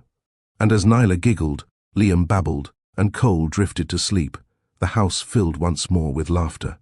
Proof that even in a place that once turned cold, warmth could return, one act of grace at a time. 2 years had passed since the stormy night Amara brought Nyla, Liam and Cole into the world. Magnolia Springs had grown quieter, slower. The town still buzzed with whispers, but now the gossip leaned toward who won the church raffle, not who had sinned. Life had found a rhythm again. Then, one bright Monday morning, a sleek black SUV rolled down Main Street. The kind that didn't belong among pickup trucks and farm wagons. It parked in front of the mayor's office, and from it stepped Thomas Blake. He looked older, not aged but refined. A short beard framed his jaw, his suit pressed yet simple. No one recognized him at first. The last time he'd been here, he'd worn jeans and a quiet smile. Now, he carried the air of a man who'd spent 2 years rebuilding empires. Inside City Hall, Mayor Riggs greeted him politely. "Can I help you, sir?" "Yes," Thomas said calmly, opening a folder. "Thomas Blake, I'm here to discuss the proposal for the Community Technology Hub. Magnolia Springs Tech Center. I'd like to fund it." The mayor blinked. "You're the investor?" Thomas nodded once. "Fully. No partners." Word spread faster than a radio signal. A wealthy businessman had arrived, offering jobs, training programs, and a scholarship fund for local youth. No one realized the man once bought his hardware supplies from Gaines' store and drank coffee at Clara's diner like a stranger with no past. By evening, his name was everywhere. City Hall, the library, the cafe. Yet few had met him face to face. He kept conversations brief, his tone measured. But behind the polished pitch and press meetings, Thomas carried a different agenda, one he didn't mention in any presentation. His purpose wasn't just development. It was closure, a town he'd left behind, a woman whose laughter still echoed in his sleep, and a memory that refused to fade no matter how much success he built. Magnolia Springs had always been small, but curiosity here grew faster than crops. It didn't take long before someone Googled his name. Thomas Blake Enterprises, one headline read. "Blake Industries expands into Southern development," said another. Within a week, everyone knew. The stranger from years ago was not a drifter. He was a billionaire entrepreneur whose company built software systems for hospitals and banks.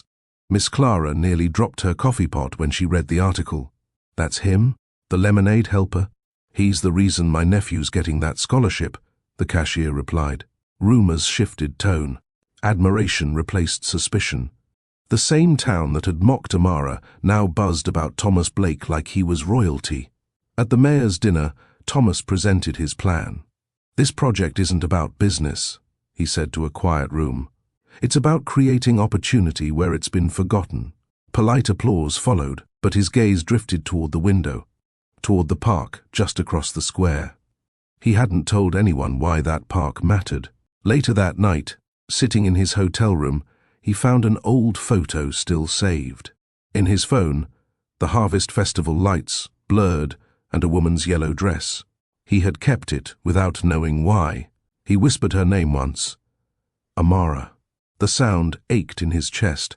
He hadn't meant to disappear. After that night, his father's sudden illness pulled him back to Chicago. Legal matters consumed his months. Then came mergers, investors, deadlines. He told himself it wasn't meant to be. But even power couldn't quiet regret. Now he was back in the same town, unknowingly building his project just miles from where his 3 children laughed every morning. The following Saturday, Thomas drove through town early, wanting to see the construction site before the workers arrived. The sky was pale blue, the air warm enough to smell rain far off. He turned down Maple Lane, and paused. At the park ahead, 3 toddlers chased one another through puddles. One girl with tight curls and a sunflower dress ran ahead, giggling loudly. Behind her, a boy followed, determined but clumsy. Another smaller boy trailed with a stick, poking the mud, humming a tune. A woman stood near the benches watching them, hand resting protectively on her hip, sunlight catching her cheek. Amara. Thomas froze, hand gripping the steering wheel. The children darted past the swings, shouting names that carried across the open field. Liam, wait. Cole, don't eat that. Nyla, share. Each name hit him like thunder. He whispered them to himself. Nyla, Liam, Cole. The names circled through his head, familiar in a way that made his heartbeat uneven. They looked like him. Not entirely, their skin golden brown like Amara's, but their eyes, those unmistakable grey-green flecks that mirrored his own reflection. He felt the air leave his lungs. He stepped out of the car, unable to move closer, yet unable to drive away. The children laughed again, chasing bubbles as Amara knelt to tie a shoelace. Her laughter, he remembered that sound, still light, still disarming. Every part of him wanted to walk over, to say something, anything, but fear rooted him.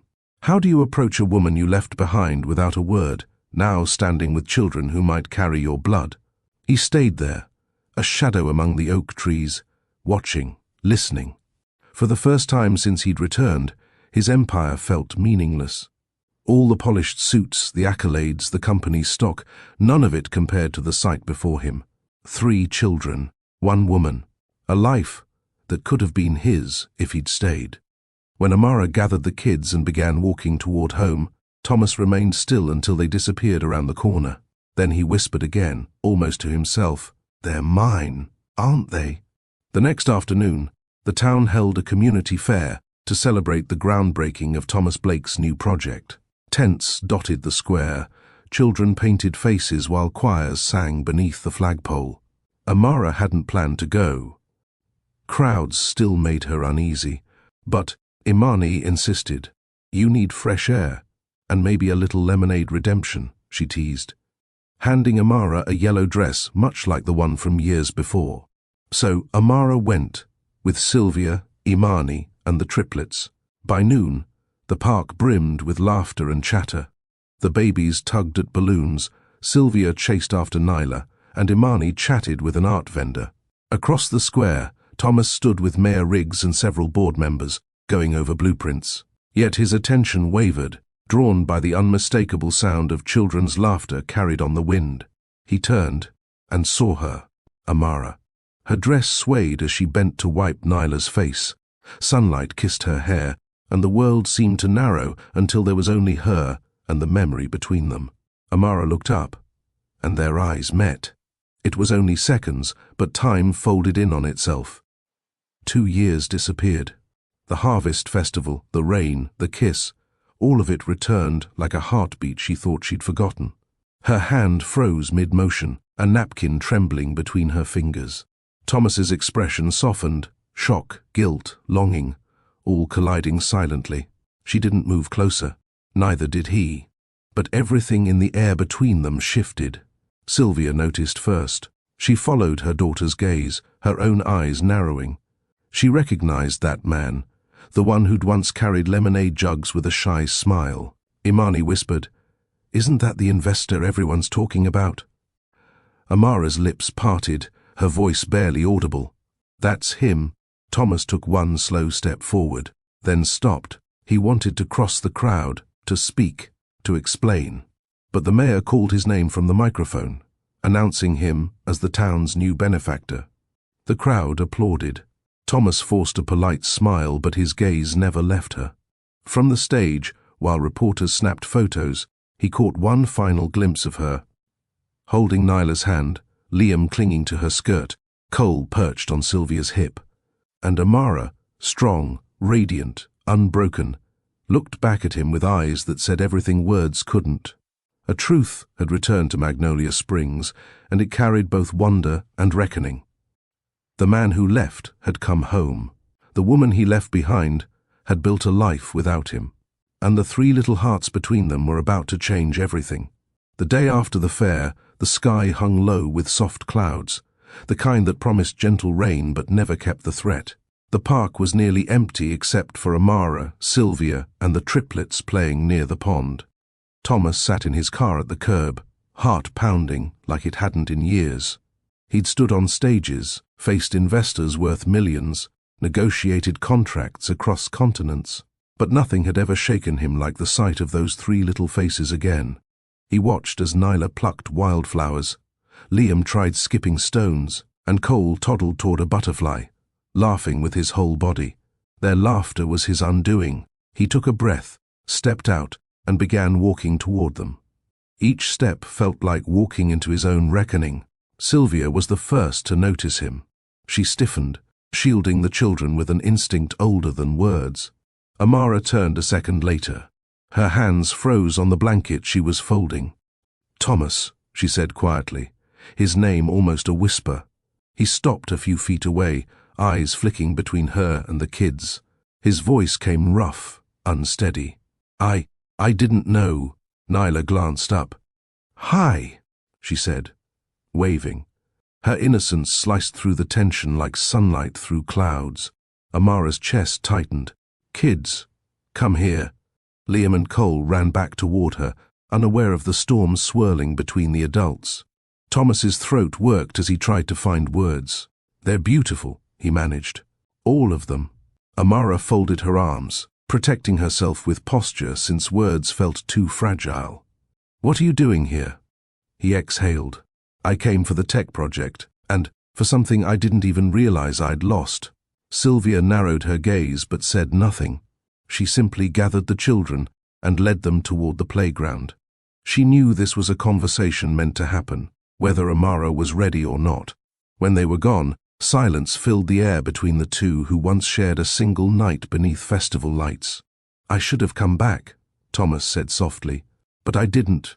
And that's on me." Amara's eyes shimmered with the weight of 2 years' worth of nights, spent wondering if he even remembered her name. "You left," she said, voice trembling but steady. "And you didn't look back." Thomas nodded, shame carving deep lines into his face. "You're right." He stepped closer, almost instinctively, but stopped himself. His gaze dropped to the little footprints in the grass. His children. And he whispered, "I just didn't know I was leaving them too." They walked without speaking until they reached the old oak at the far edge of the park, the same tree, where Amara often read her journals, the same one that had watched her belly grow month after month. Amara leaned against its trunk, arms folded, staring at the pond. "You shouldn't have come," she said, her tone somewhere between anger and defense.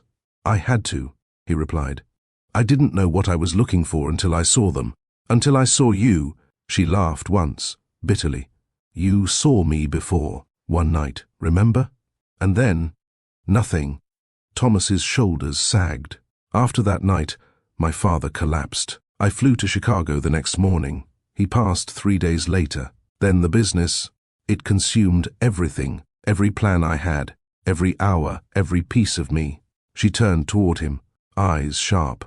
"So grief and business were enough to erase me? To erase them?" He shook his head quickly. "Never erased. I just buried it. Told myself it was a memory, not a mistake that needed fixing." Her chest rose and fell. "And now? Now I know what I left behind." The wind picked up, leaves rustling above them.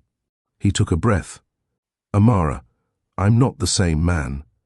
I came back because something in me wouldn't rest. I couldn't stop thinking about that night, about you, and I needed to understand why." Amara's eyes brimmed with tears she refused to let fall. "You don't get to understand me after 2 years, Thomas. You don't get to walk back and act like time didn't happen." He stepped forward, his voice low but raw. "Then let me earn the right to listen, to apologize, not with words, but with presence." She studied him for a long moment. "Presence won't pay for diapers or heartbreak." "No," he said, "but it might heal something money can't." For a moment, neither spoke. Then she asked, "What do you want from me?" He answered simply, "Truth." Her silence was its own confession. He already had it. When Sylvia returned with the kids, Amara was still beneath the oak. Her eyes were puffy, her hands clay-niched in her lap. Thomas stood a few steps away, trying to compose himself. Sylvia stopped short when she saw him. Her voice was firm but steady. "I thought I'd never see you again." Thomas bowed his head. "You shouldn't have had to." She looked at Amara, then at him. "I'll give you 2 minutes." Gathering the children, she walked them toward the swings again. Amara finally spoke. "I told them their father was brave, kind and gone. That's all I could give them." Thomas winced. "Do they ask about me?" "Sometimes, when they see other dads at church or the store. Nyla always asks why hers doesn't come around." He closed his eyes. "I deserve that pain, but please don't let them carry it." The emotion finally broke through her walls. "Do you have any idea what it was like to walk through that town pregnant and alone? To hear my name whispered like a curse everywhere I went? You don't get to just show up and wash that away." Her voice cracked. "I had to build a life out of the pieces you left behind." Tears burned his eyes. He took one step closer. "I know. And you did it beautifully. I see them, Amara. Healthy, happy. You did everything I should have done." She looked away. "Don't try to fix it with praise." He shook his head. "I'm not. I'm trying to fix it with truth." For a moment, they both broke down in silence, her tears falling freely, his breathing unsteady. It was grief, meeting love in its truest form, messy, imperfect, but real. Then Nyla ran back from the swings and tripped on a root. Before Amara could reach her, Thomas was already there, lifting her gently. "You okay, sweetheart?" he asked softly. Nyla blinked at him through tears and nodded. "You sound like Mommy." Amara froze. Thomas looked at her, his arms still around the little girl. Something shifted. Every wall she had built cracked just enough for light to enter. Later that evening, as the sun lowered and the park emptied, Thomas and Amara stood beneath the oak again.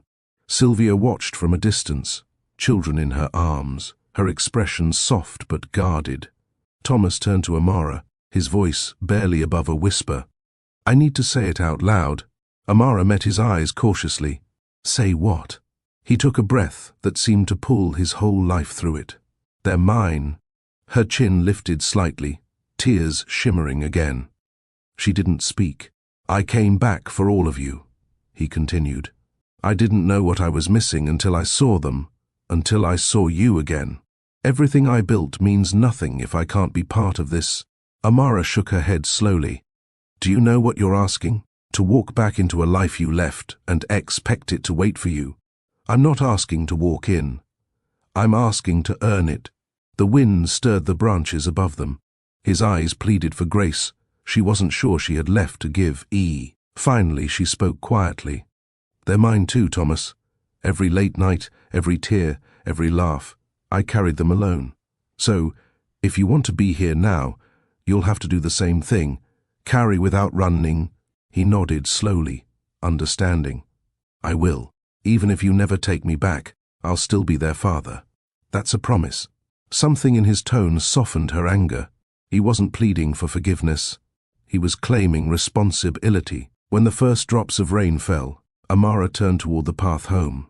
"You should come by tomorrow," she said quietly. "They wake up early."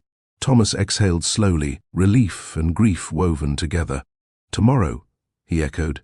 As she walked away, he stood beneath the oak with rain trickling down his face, each drop a baptism for a man who had finally come home to truth.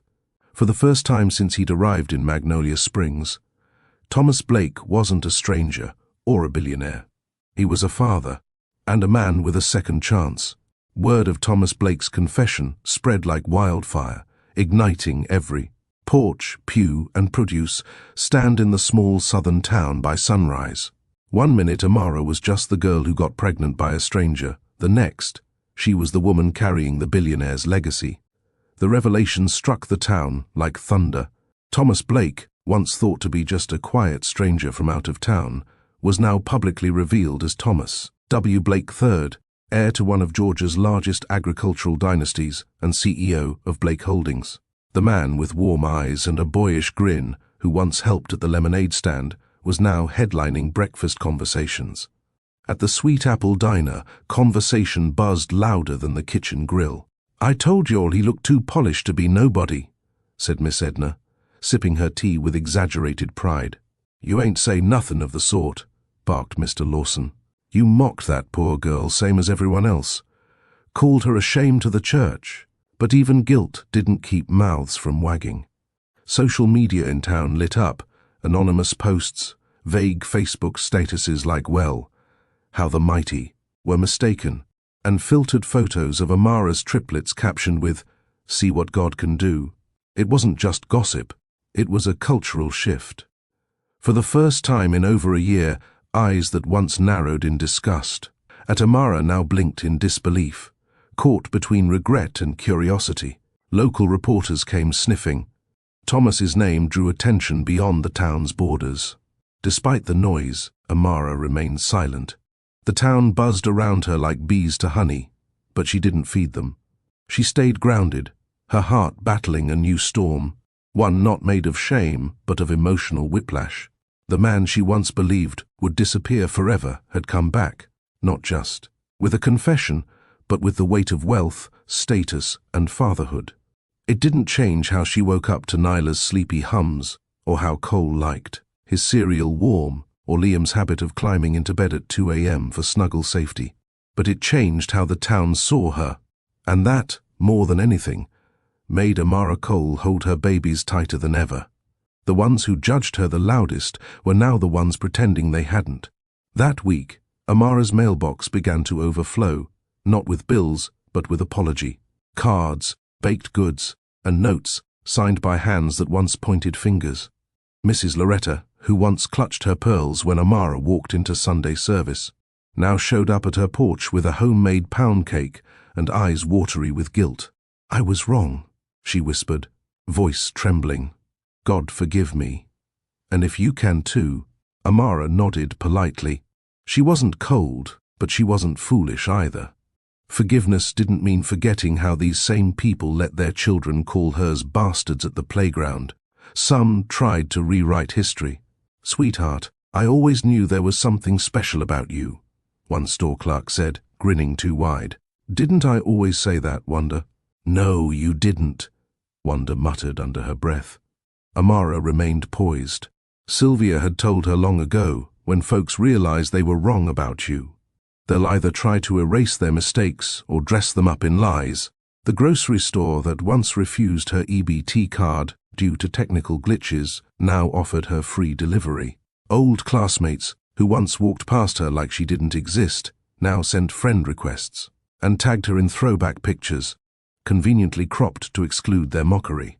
Even the mayor's wife, who once suggested Amara consider adoption for those poor babies, now requested she speak at a women's empowerment event. The hypocrisy was thick enough to choke on. But Amara didn't explode. She exhaled, because her dignity wasn't dependent on their validation. She had survived the storm without their help. Now she was no longer hiding from the sun. Still, each interaction left a scar touched. She remembered every side-eye, every whisper, every night she cried into a baby blanket wondering if she'd made a mistake. Now, with the truth out, they all wanted to bask in her spotlight. But Amara knew the difference between admiration and convenience, and she wouldn't let her children grow up thinking their worth could be measured by someone else's change of heart. Sunday morning came with cloudy skies, but the church was fuller than it had been in months. Amara hadn't planned to attend. Her trust in the church had withered after the judgment she'd received, especially from the ones who claimed to follow Christ but forgot his compassion. But Pastor Monroe, a man who had once offered only silence when she needed support, showed up on her doorstep that Saturday, hat in hand. "Amara," he began, his voice raw with remorse. "I failed you. We all did. But I want to make it right. If you'll let me." She didn't answer right away. But something in his eyes, the same something she once believed in, told her it was safe to give him a second chance. That morning, dressed in a soft navy dress and her hair pulled into a crown twist, Amara entered the sanctuary holding Nyla's hand while Liam and Cole followed close, heads turned, not with judgment, but with awe, reverence, and maybe shame. After the sermon, Pastor Monroe stood before the congregation, eyes watery. "We forgot grace," he admitted. "We forgot that mercy wasn't just a sermon topic, but a way of living. And today, I've asked a young woman who embodies that grace to speak." The silence was heavy as Amara stepped forward. Her voice didn't tremble.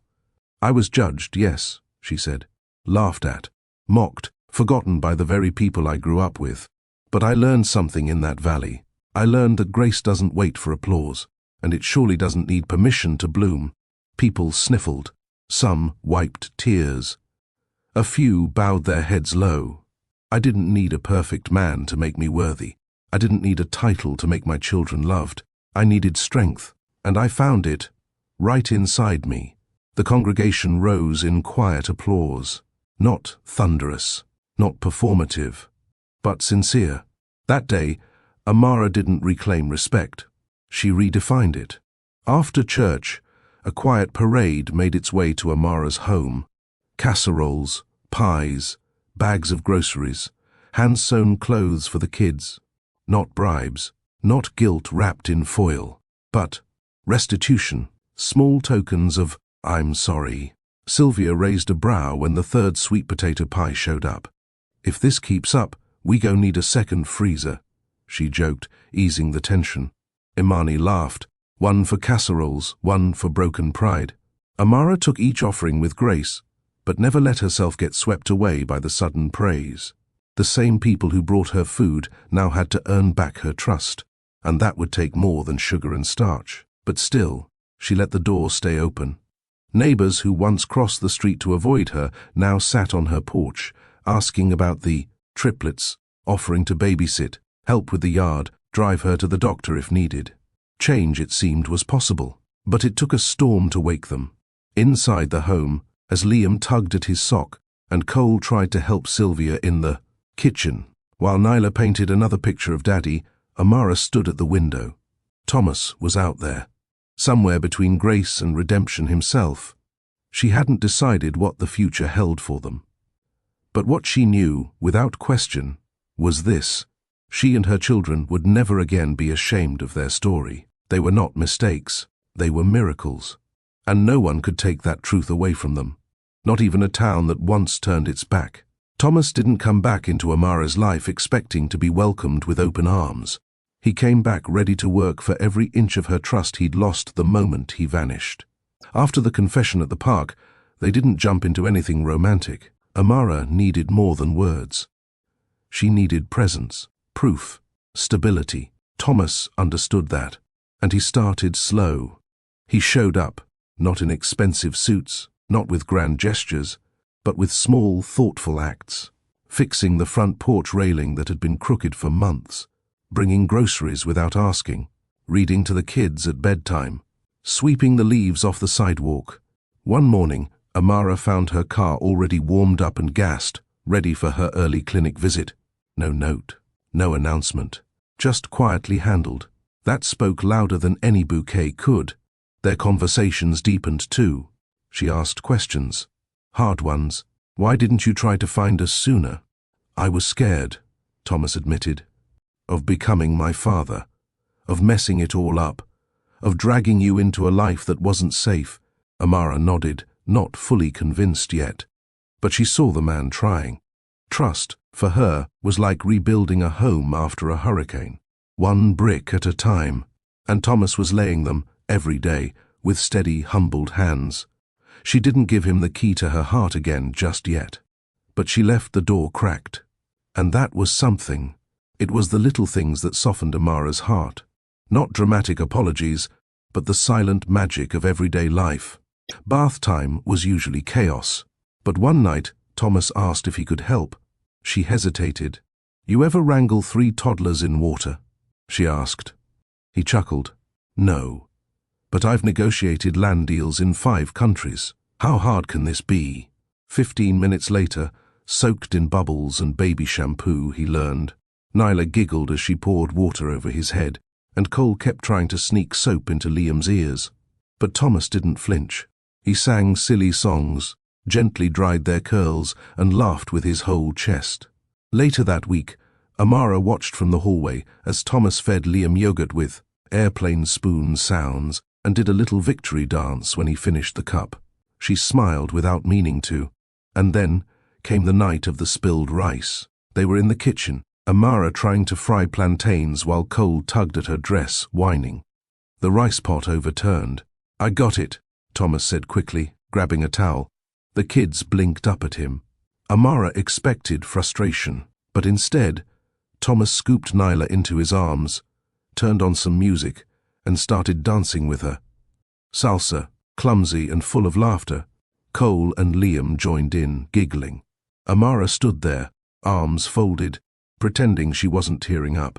In that kitchen, beneath the glow of soft yellow light, surrounded by squeals and love, Amara saw not a billionaire, but a father, and maybe, just maybe, a partner.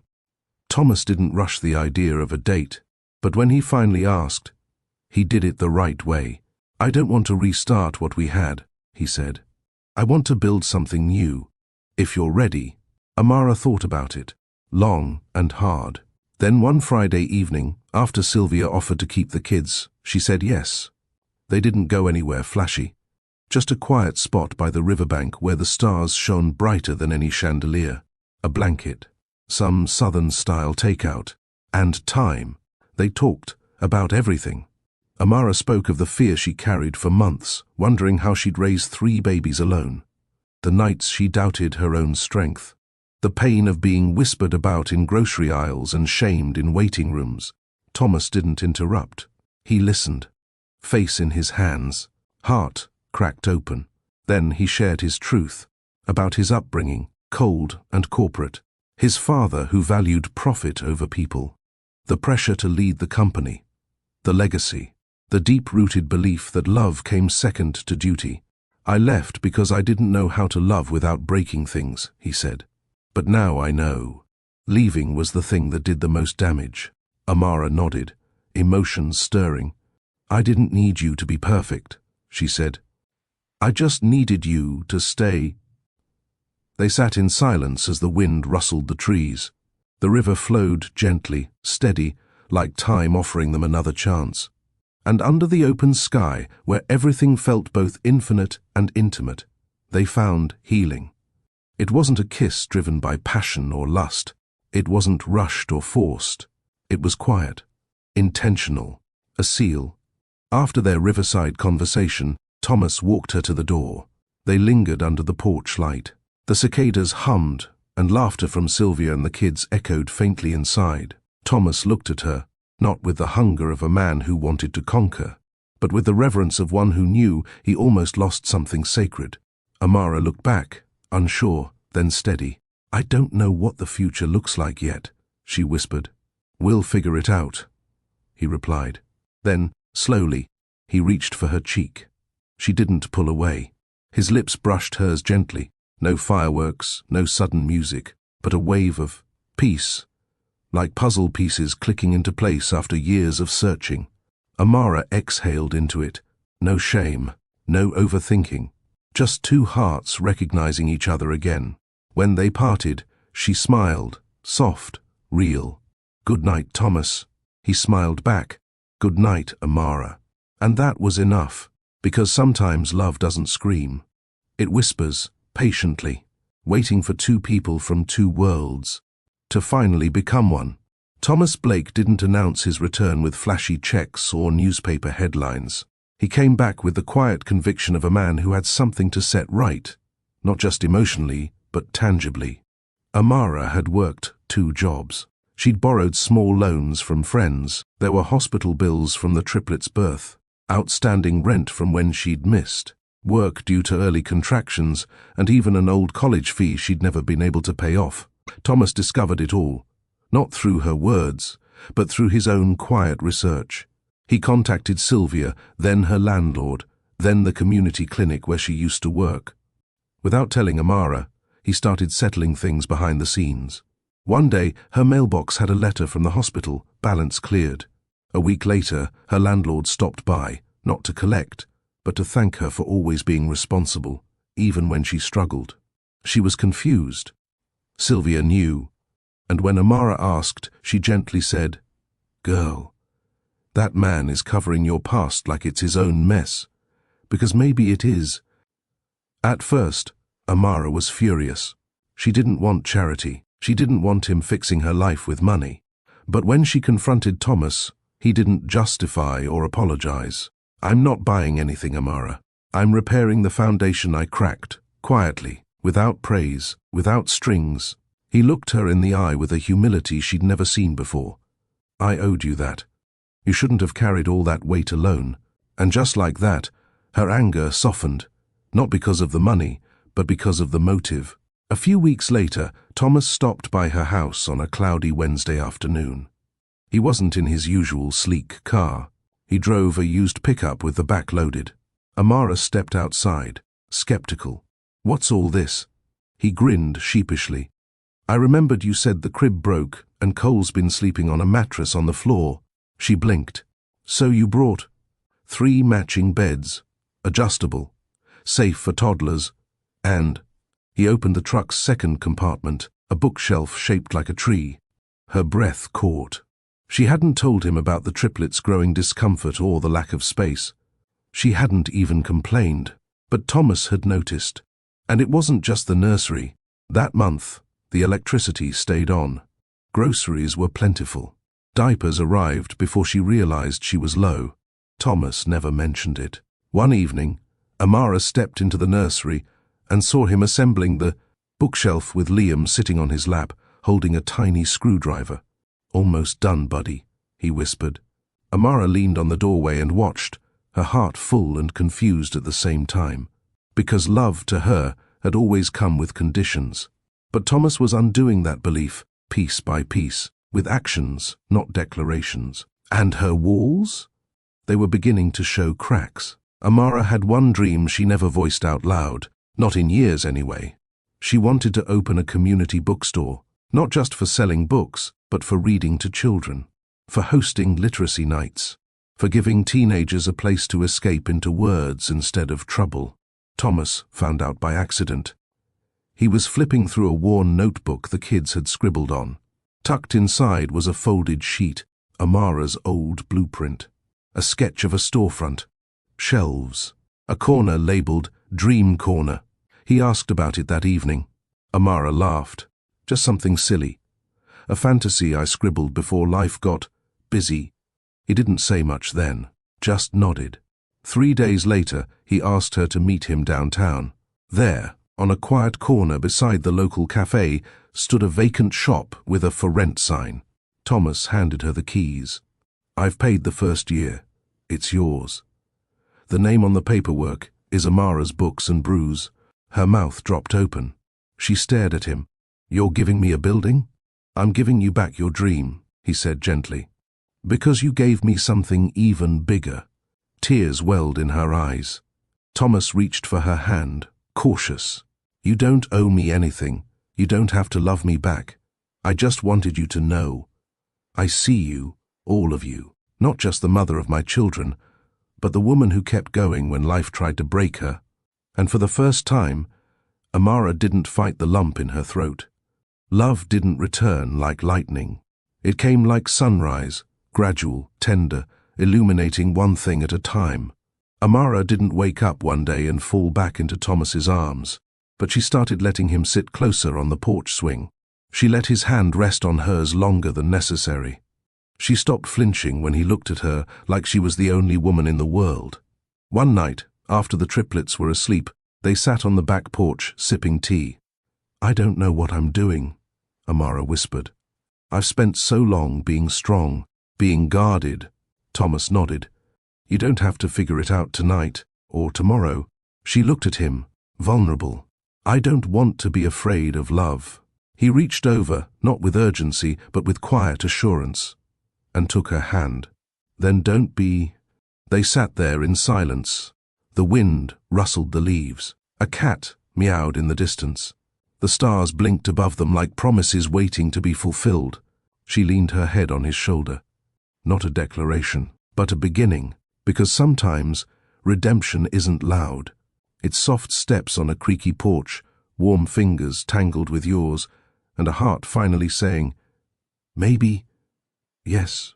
The morning air in Rosewood was crisp with spring's promise. Dew glistened on the grass, and the sky stretched wide in soft pinks and oranges. It had been weeks since Thomas and Amara truly found steady ground, weeks of shared laughter, quiet healing, and parenting rhythms that now felt natural. The children had taken to him like a duck to water.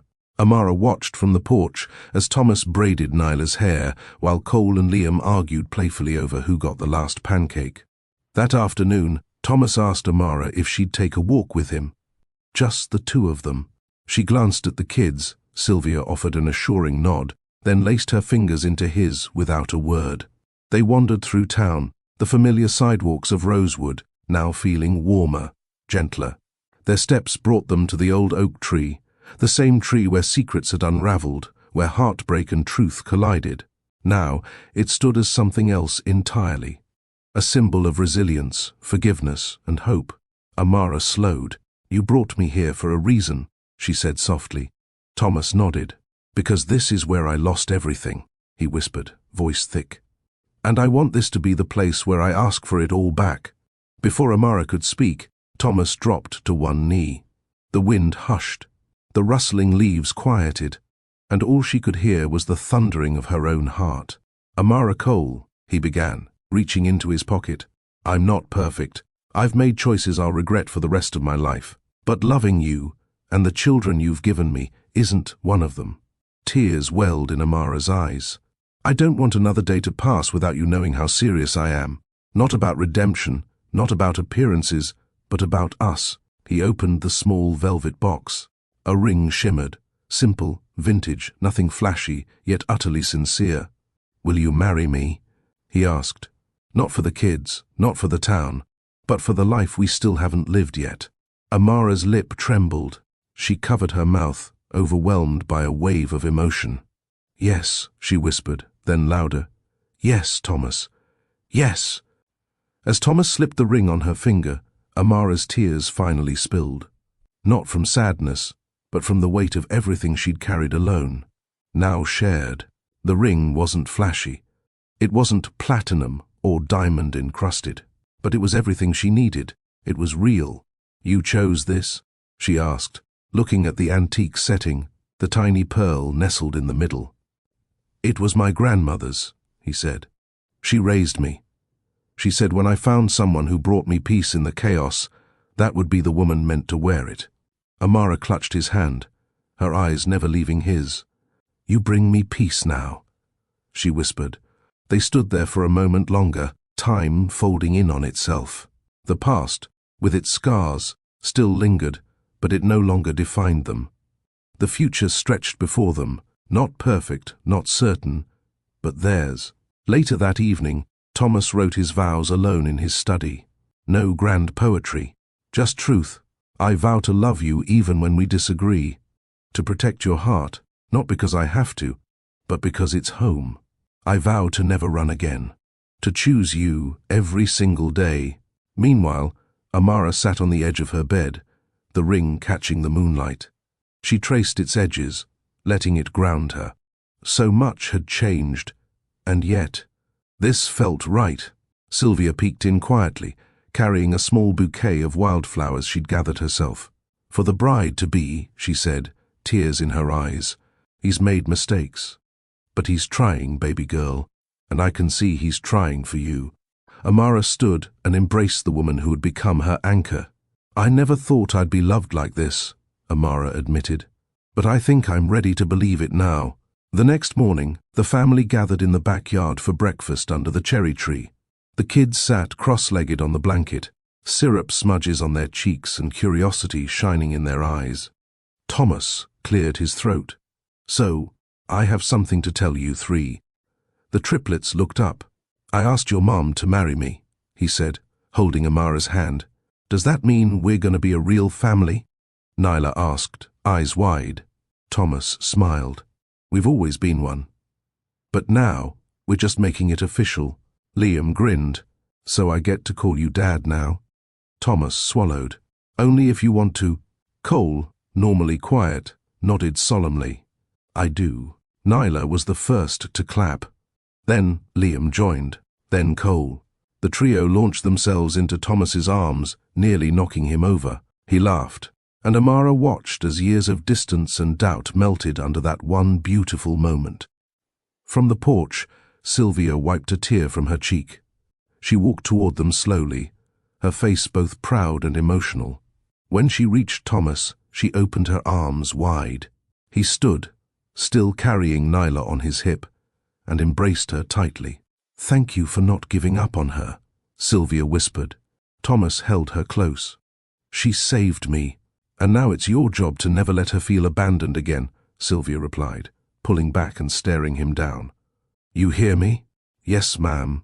That evening, the family ate dinner together by candlelight. Thomas had cooked, a spicy gumbo recipe Sylvia guided him through, and laughter echoed through the house. Amara caught herself staring at Thomas often, not in disbelief anymore, but in awe. She was falling all over again. Rosewood had a way of getting word around faster than wildfire. By noon the next day, everyone knew. At first, it was whispers. Did you hear? She said, yes. They're finally getting married. Then came the casseroles. Again, only this time, they were celebratory. Mrs. Hendricks brought over a triple cheese bake. Mr. Samuels offered a smoked brisket. Even Miss Annie, who once called Amara that girl with triplets and no ring, showed up with a peach cobbler and an apology. I was wrong about you, she said, eyes moist. You've carried yourself with more grace than half of us ever could. Amara accepted the dish with a nod. Thank you for coming. Pastor Monroe called and offered to host a prayer of blessing for their engagement during Sunday service. Your story has shown people that redemption is real, he said. At church that weekend, Amara and Thomas stood hand in hand before the congregation. The children sat in the front pew with Sylvia. The pastor smiled warmly. There's something powerful about grace, he said.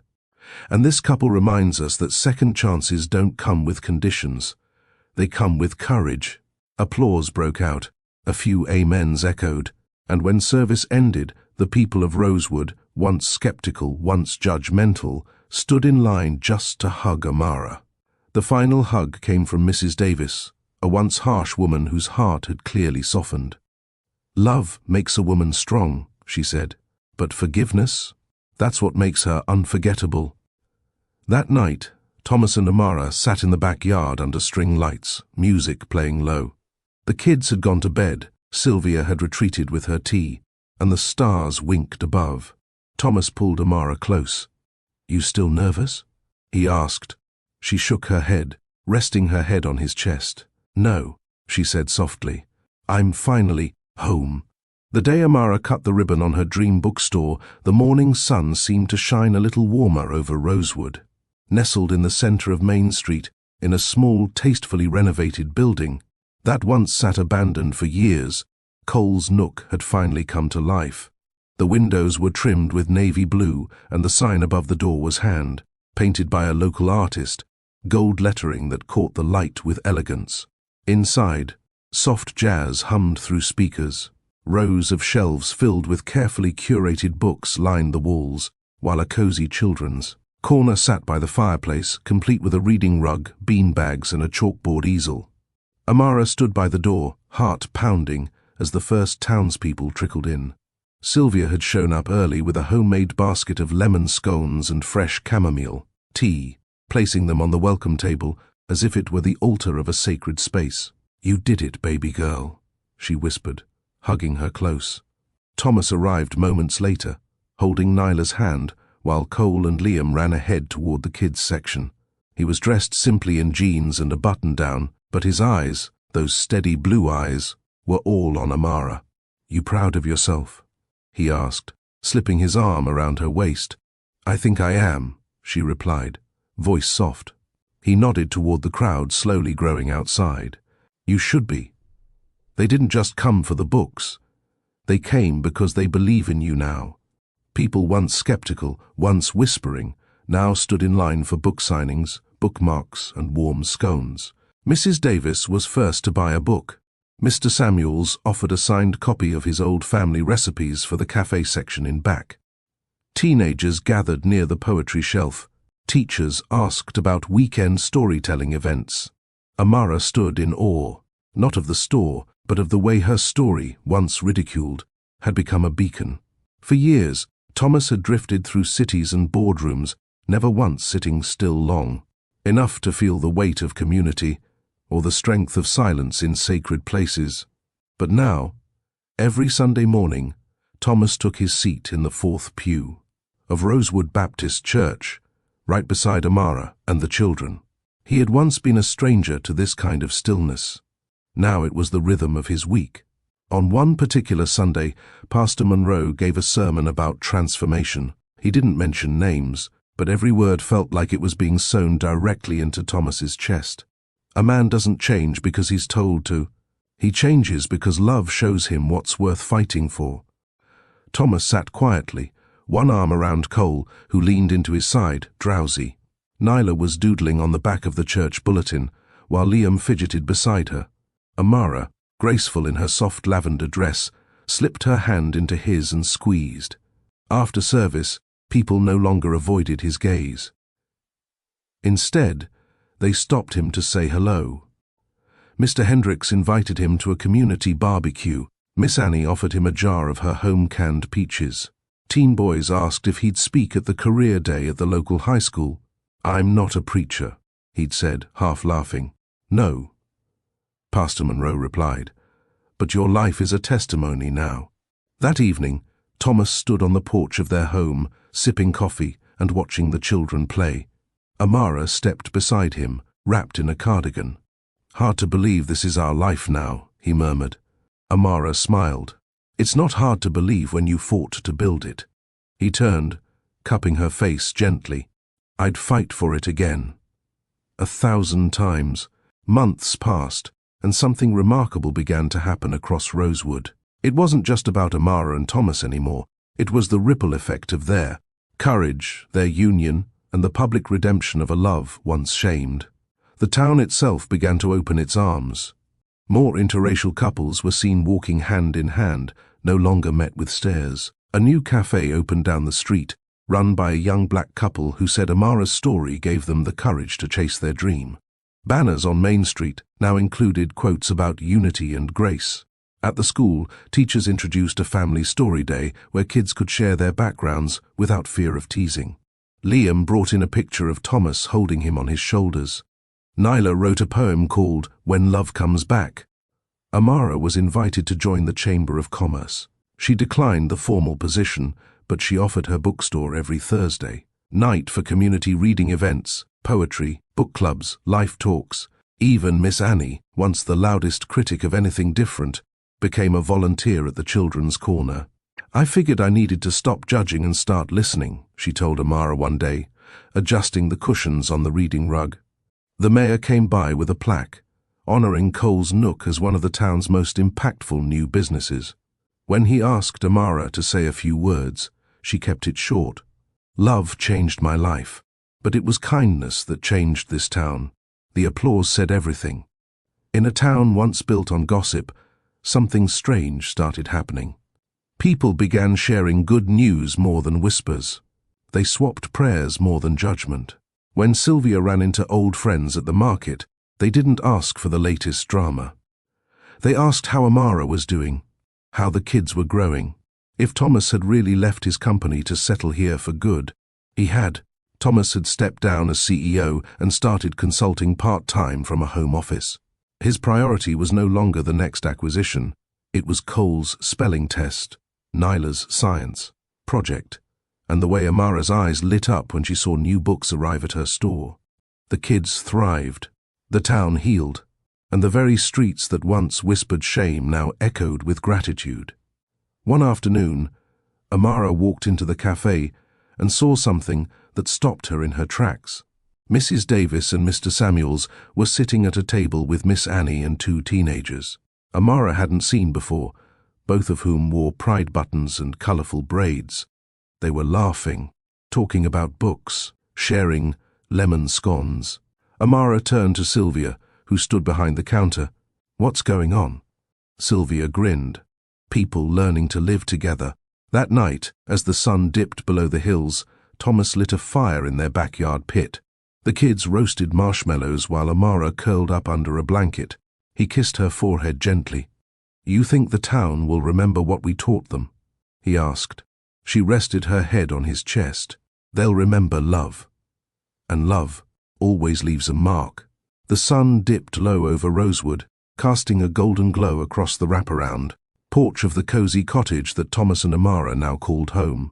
Wind chimes danced softly in the breeze, and the scent of grilled corn and sweet tea filled the air. Laughter rang out, carefree, whole, healing.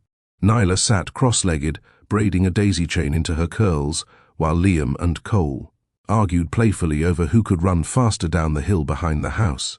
Their giggles bounced across the lawn, melting into the hum of cicadas. Thomas leaned back on the porch swing, one arm wrapped securely around Amara, who rested her head on his chest. The curve of her belly had started to round just slightly, barely noticeable to outsiders, but to him it was everything. Life had made its way back into their world, one heartbeat at a time. "You think they'll ever stop running?" Amara asked, chuckling as Cole zipped past again, arms flailing in victory.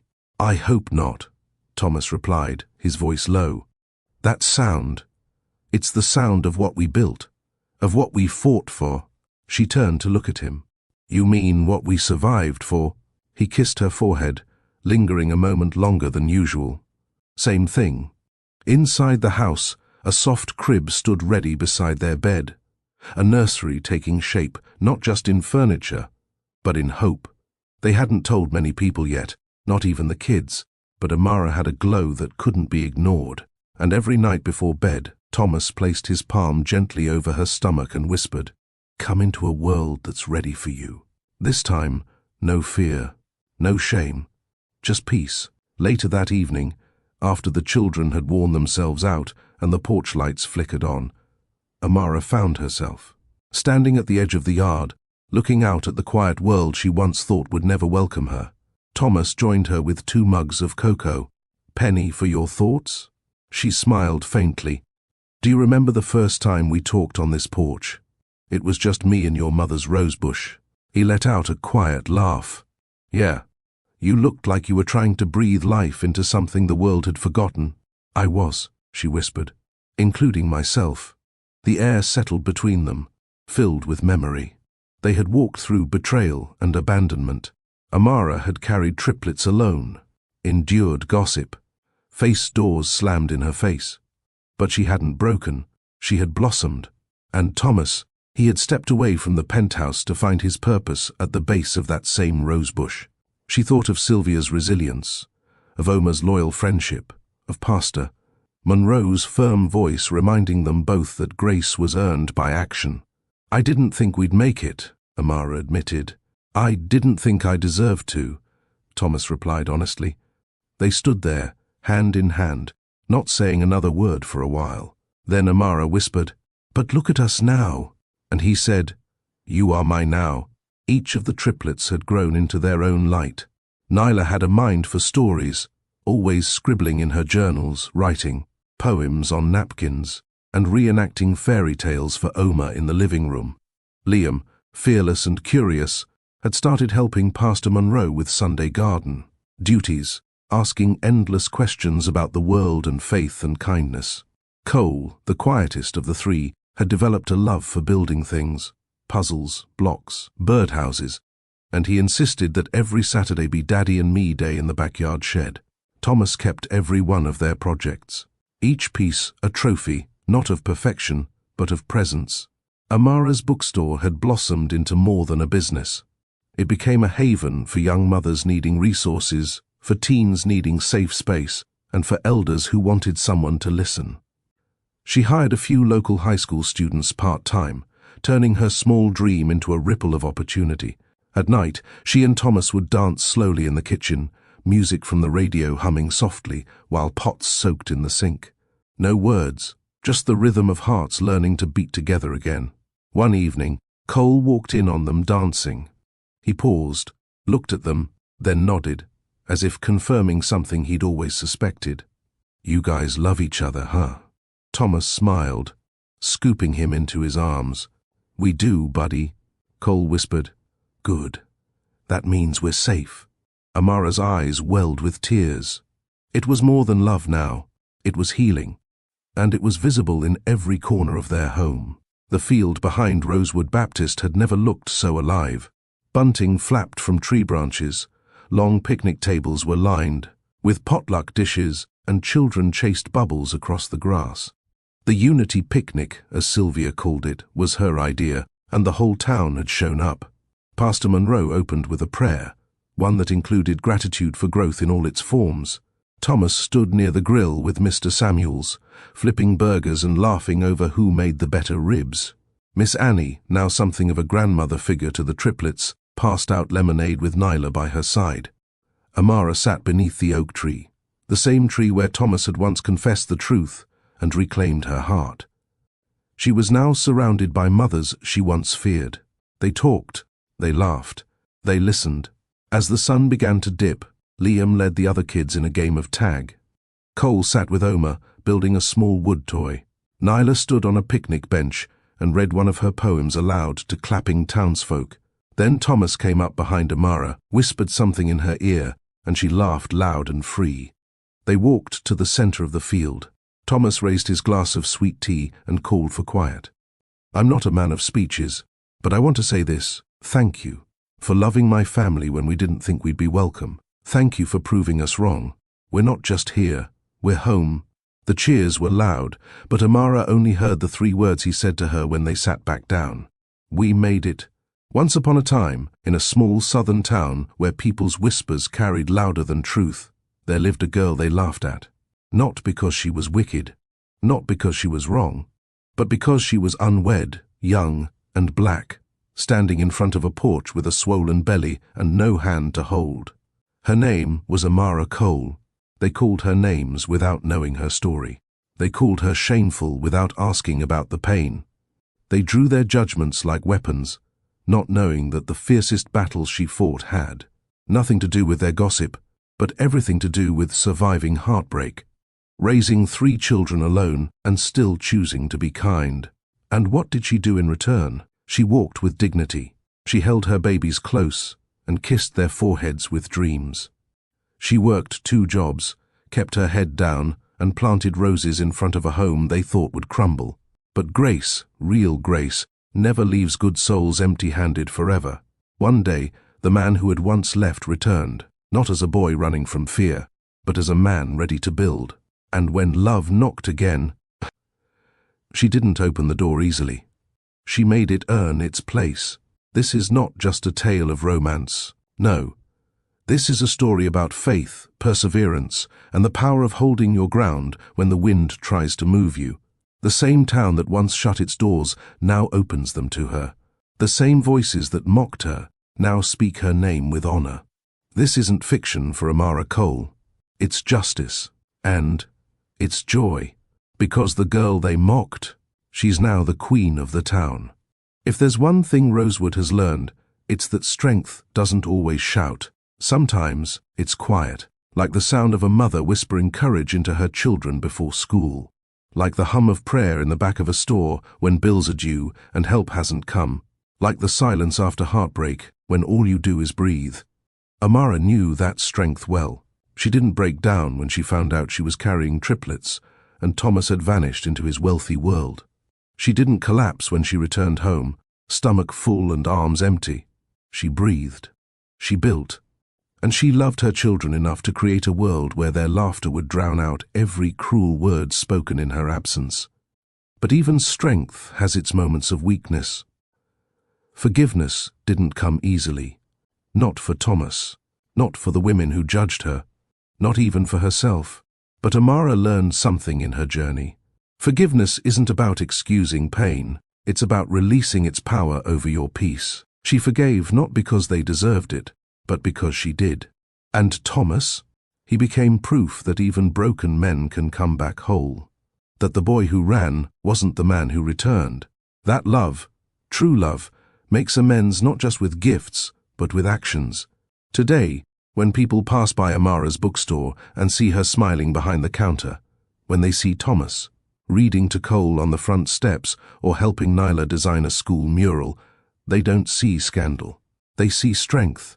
They see a woman who taught a town that judgment can be unlearned, that grace can rebuild, and that the heart is always worth defending. The community center was packed. Rows of folding chairs filled every corner, and women of all ages, from teenage girls to grandmothers, sat shoulder to shoulder, listening as soft jazz played over the speakers. Tonight's event, Rise and Rooted, a fundraiser for single mothers and small-town dreamers. At the front stood a simple podium decorated with sunflowers, and behind it, Amara, Cole in a deep green wrap dress, her natural curls pinned back, her voice steady. She took a breath, then leaned in. "I never planned to be a mother at 24, let alone to 3, the crowd chuckled. "I definitely didn't plan to do it in a town where everyone already had something to say." They laughed again, but their eyes stayed locked on hers. "I was the girl they talked about in grocery aisles, the one people crossed the street to avoid. But I wasn't broken, I was just tired." She paused. "And tired doesn't mean weak, it means you've carried more than most people ever will." A long silence followed. Not uncomfortable, just full. "I stand here today not because everything went right. I stand here because even when everything went wrong, I still stood." Applause filled the room. Thomas sat in the back, hands folded, eyes locked on her. Sylvia held Nyla's hand while Liam and Cole whispered to each other in their seats. Amara continued, "We have to stop teaching young women that their worth ends where judgment begins. We have to stop defining their future based on a moment in their past." She pointed gently to a row of high school girls in the front. "You are not ruined because of your struggle. You are refined because of it." Tears rolled down faces. Heads nodded. Hands clapped. When she stepped away from the podium, the standing ovation wasn't for a speaker. It was for a survivor. A mother.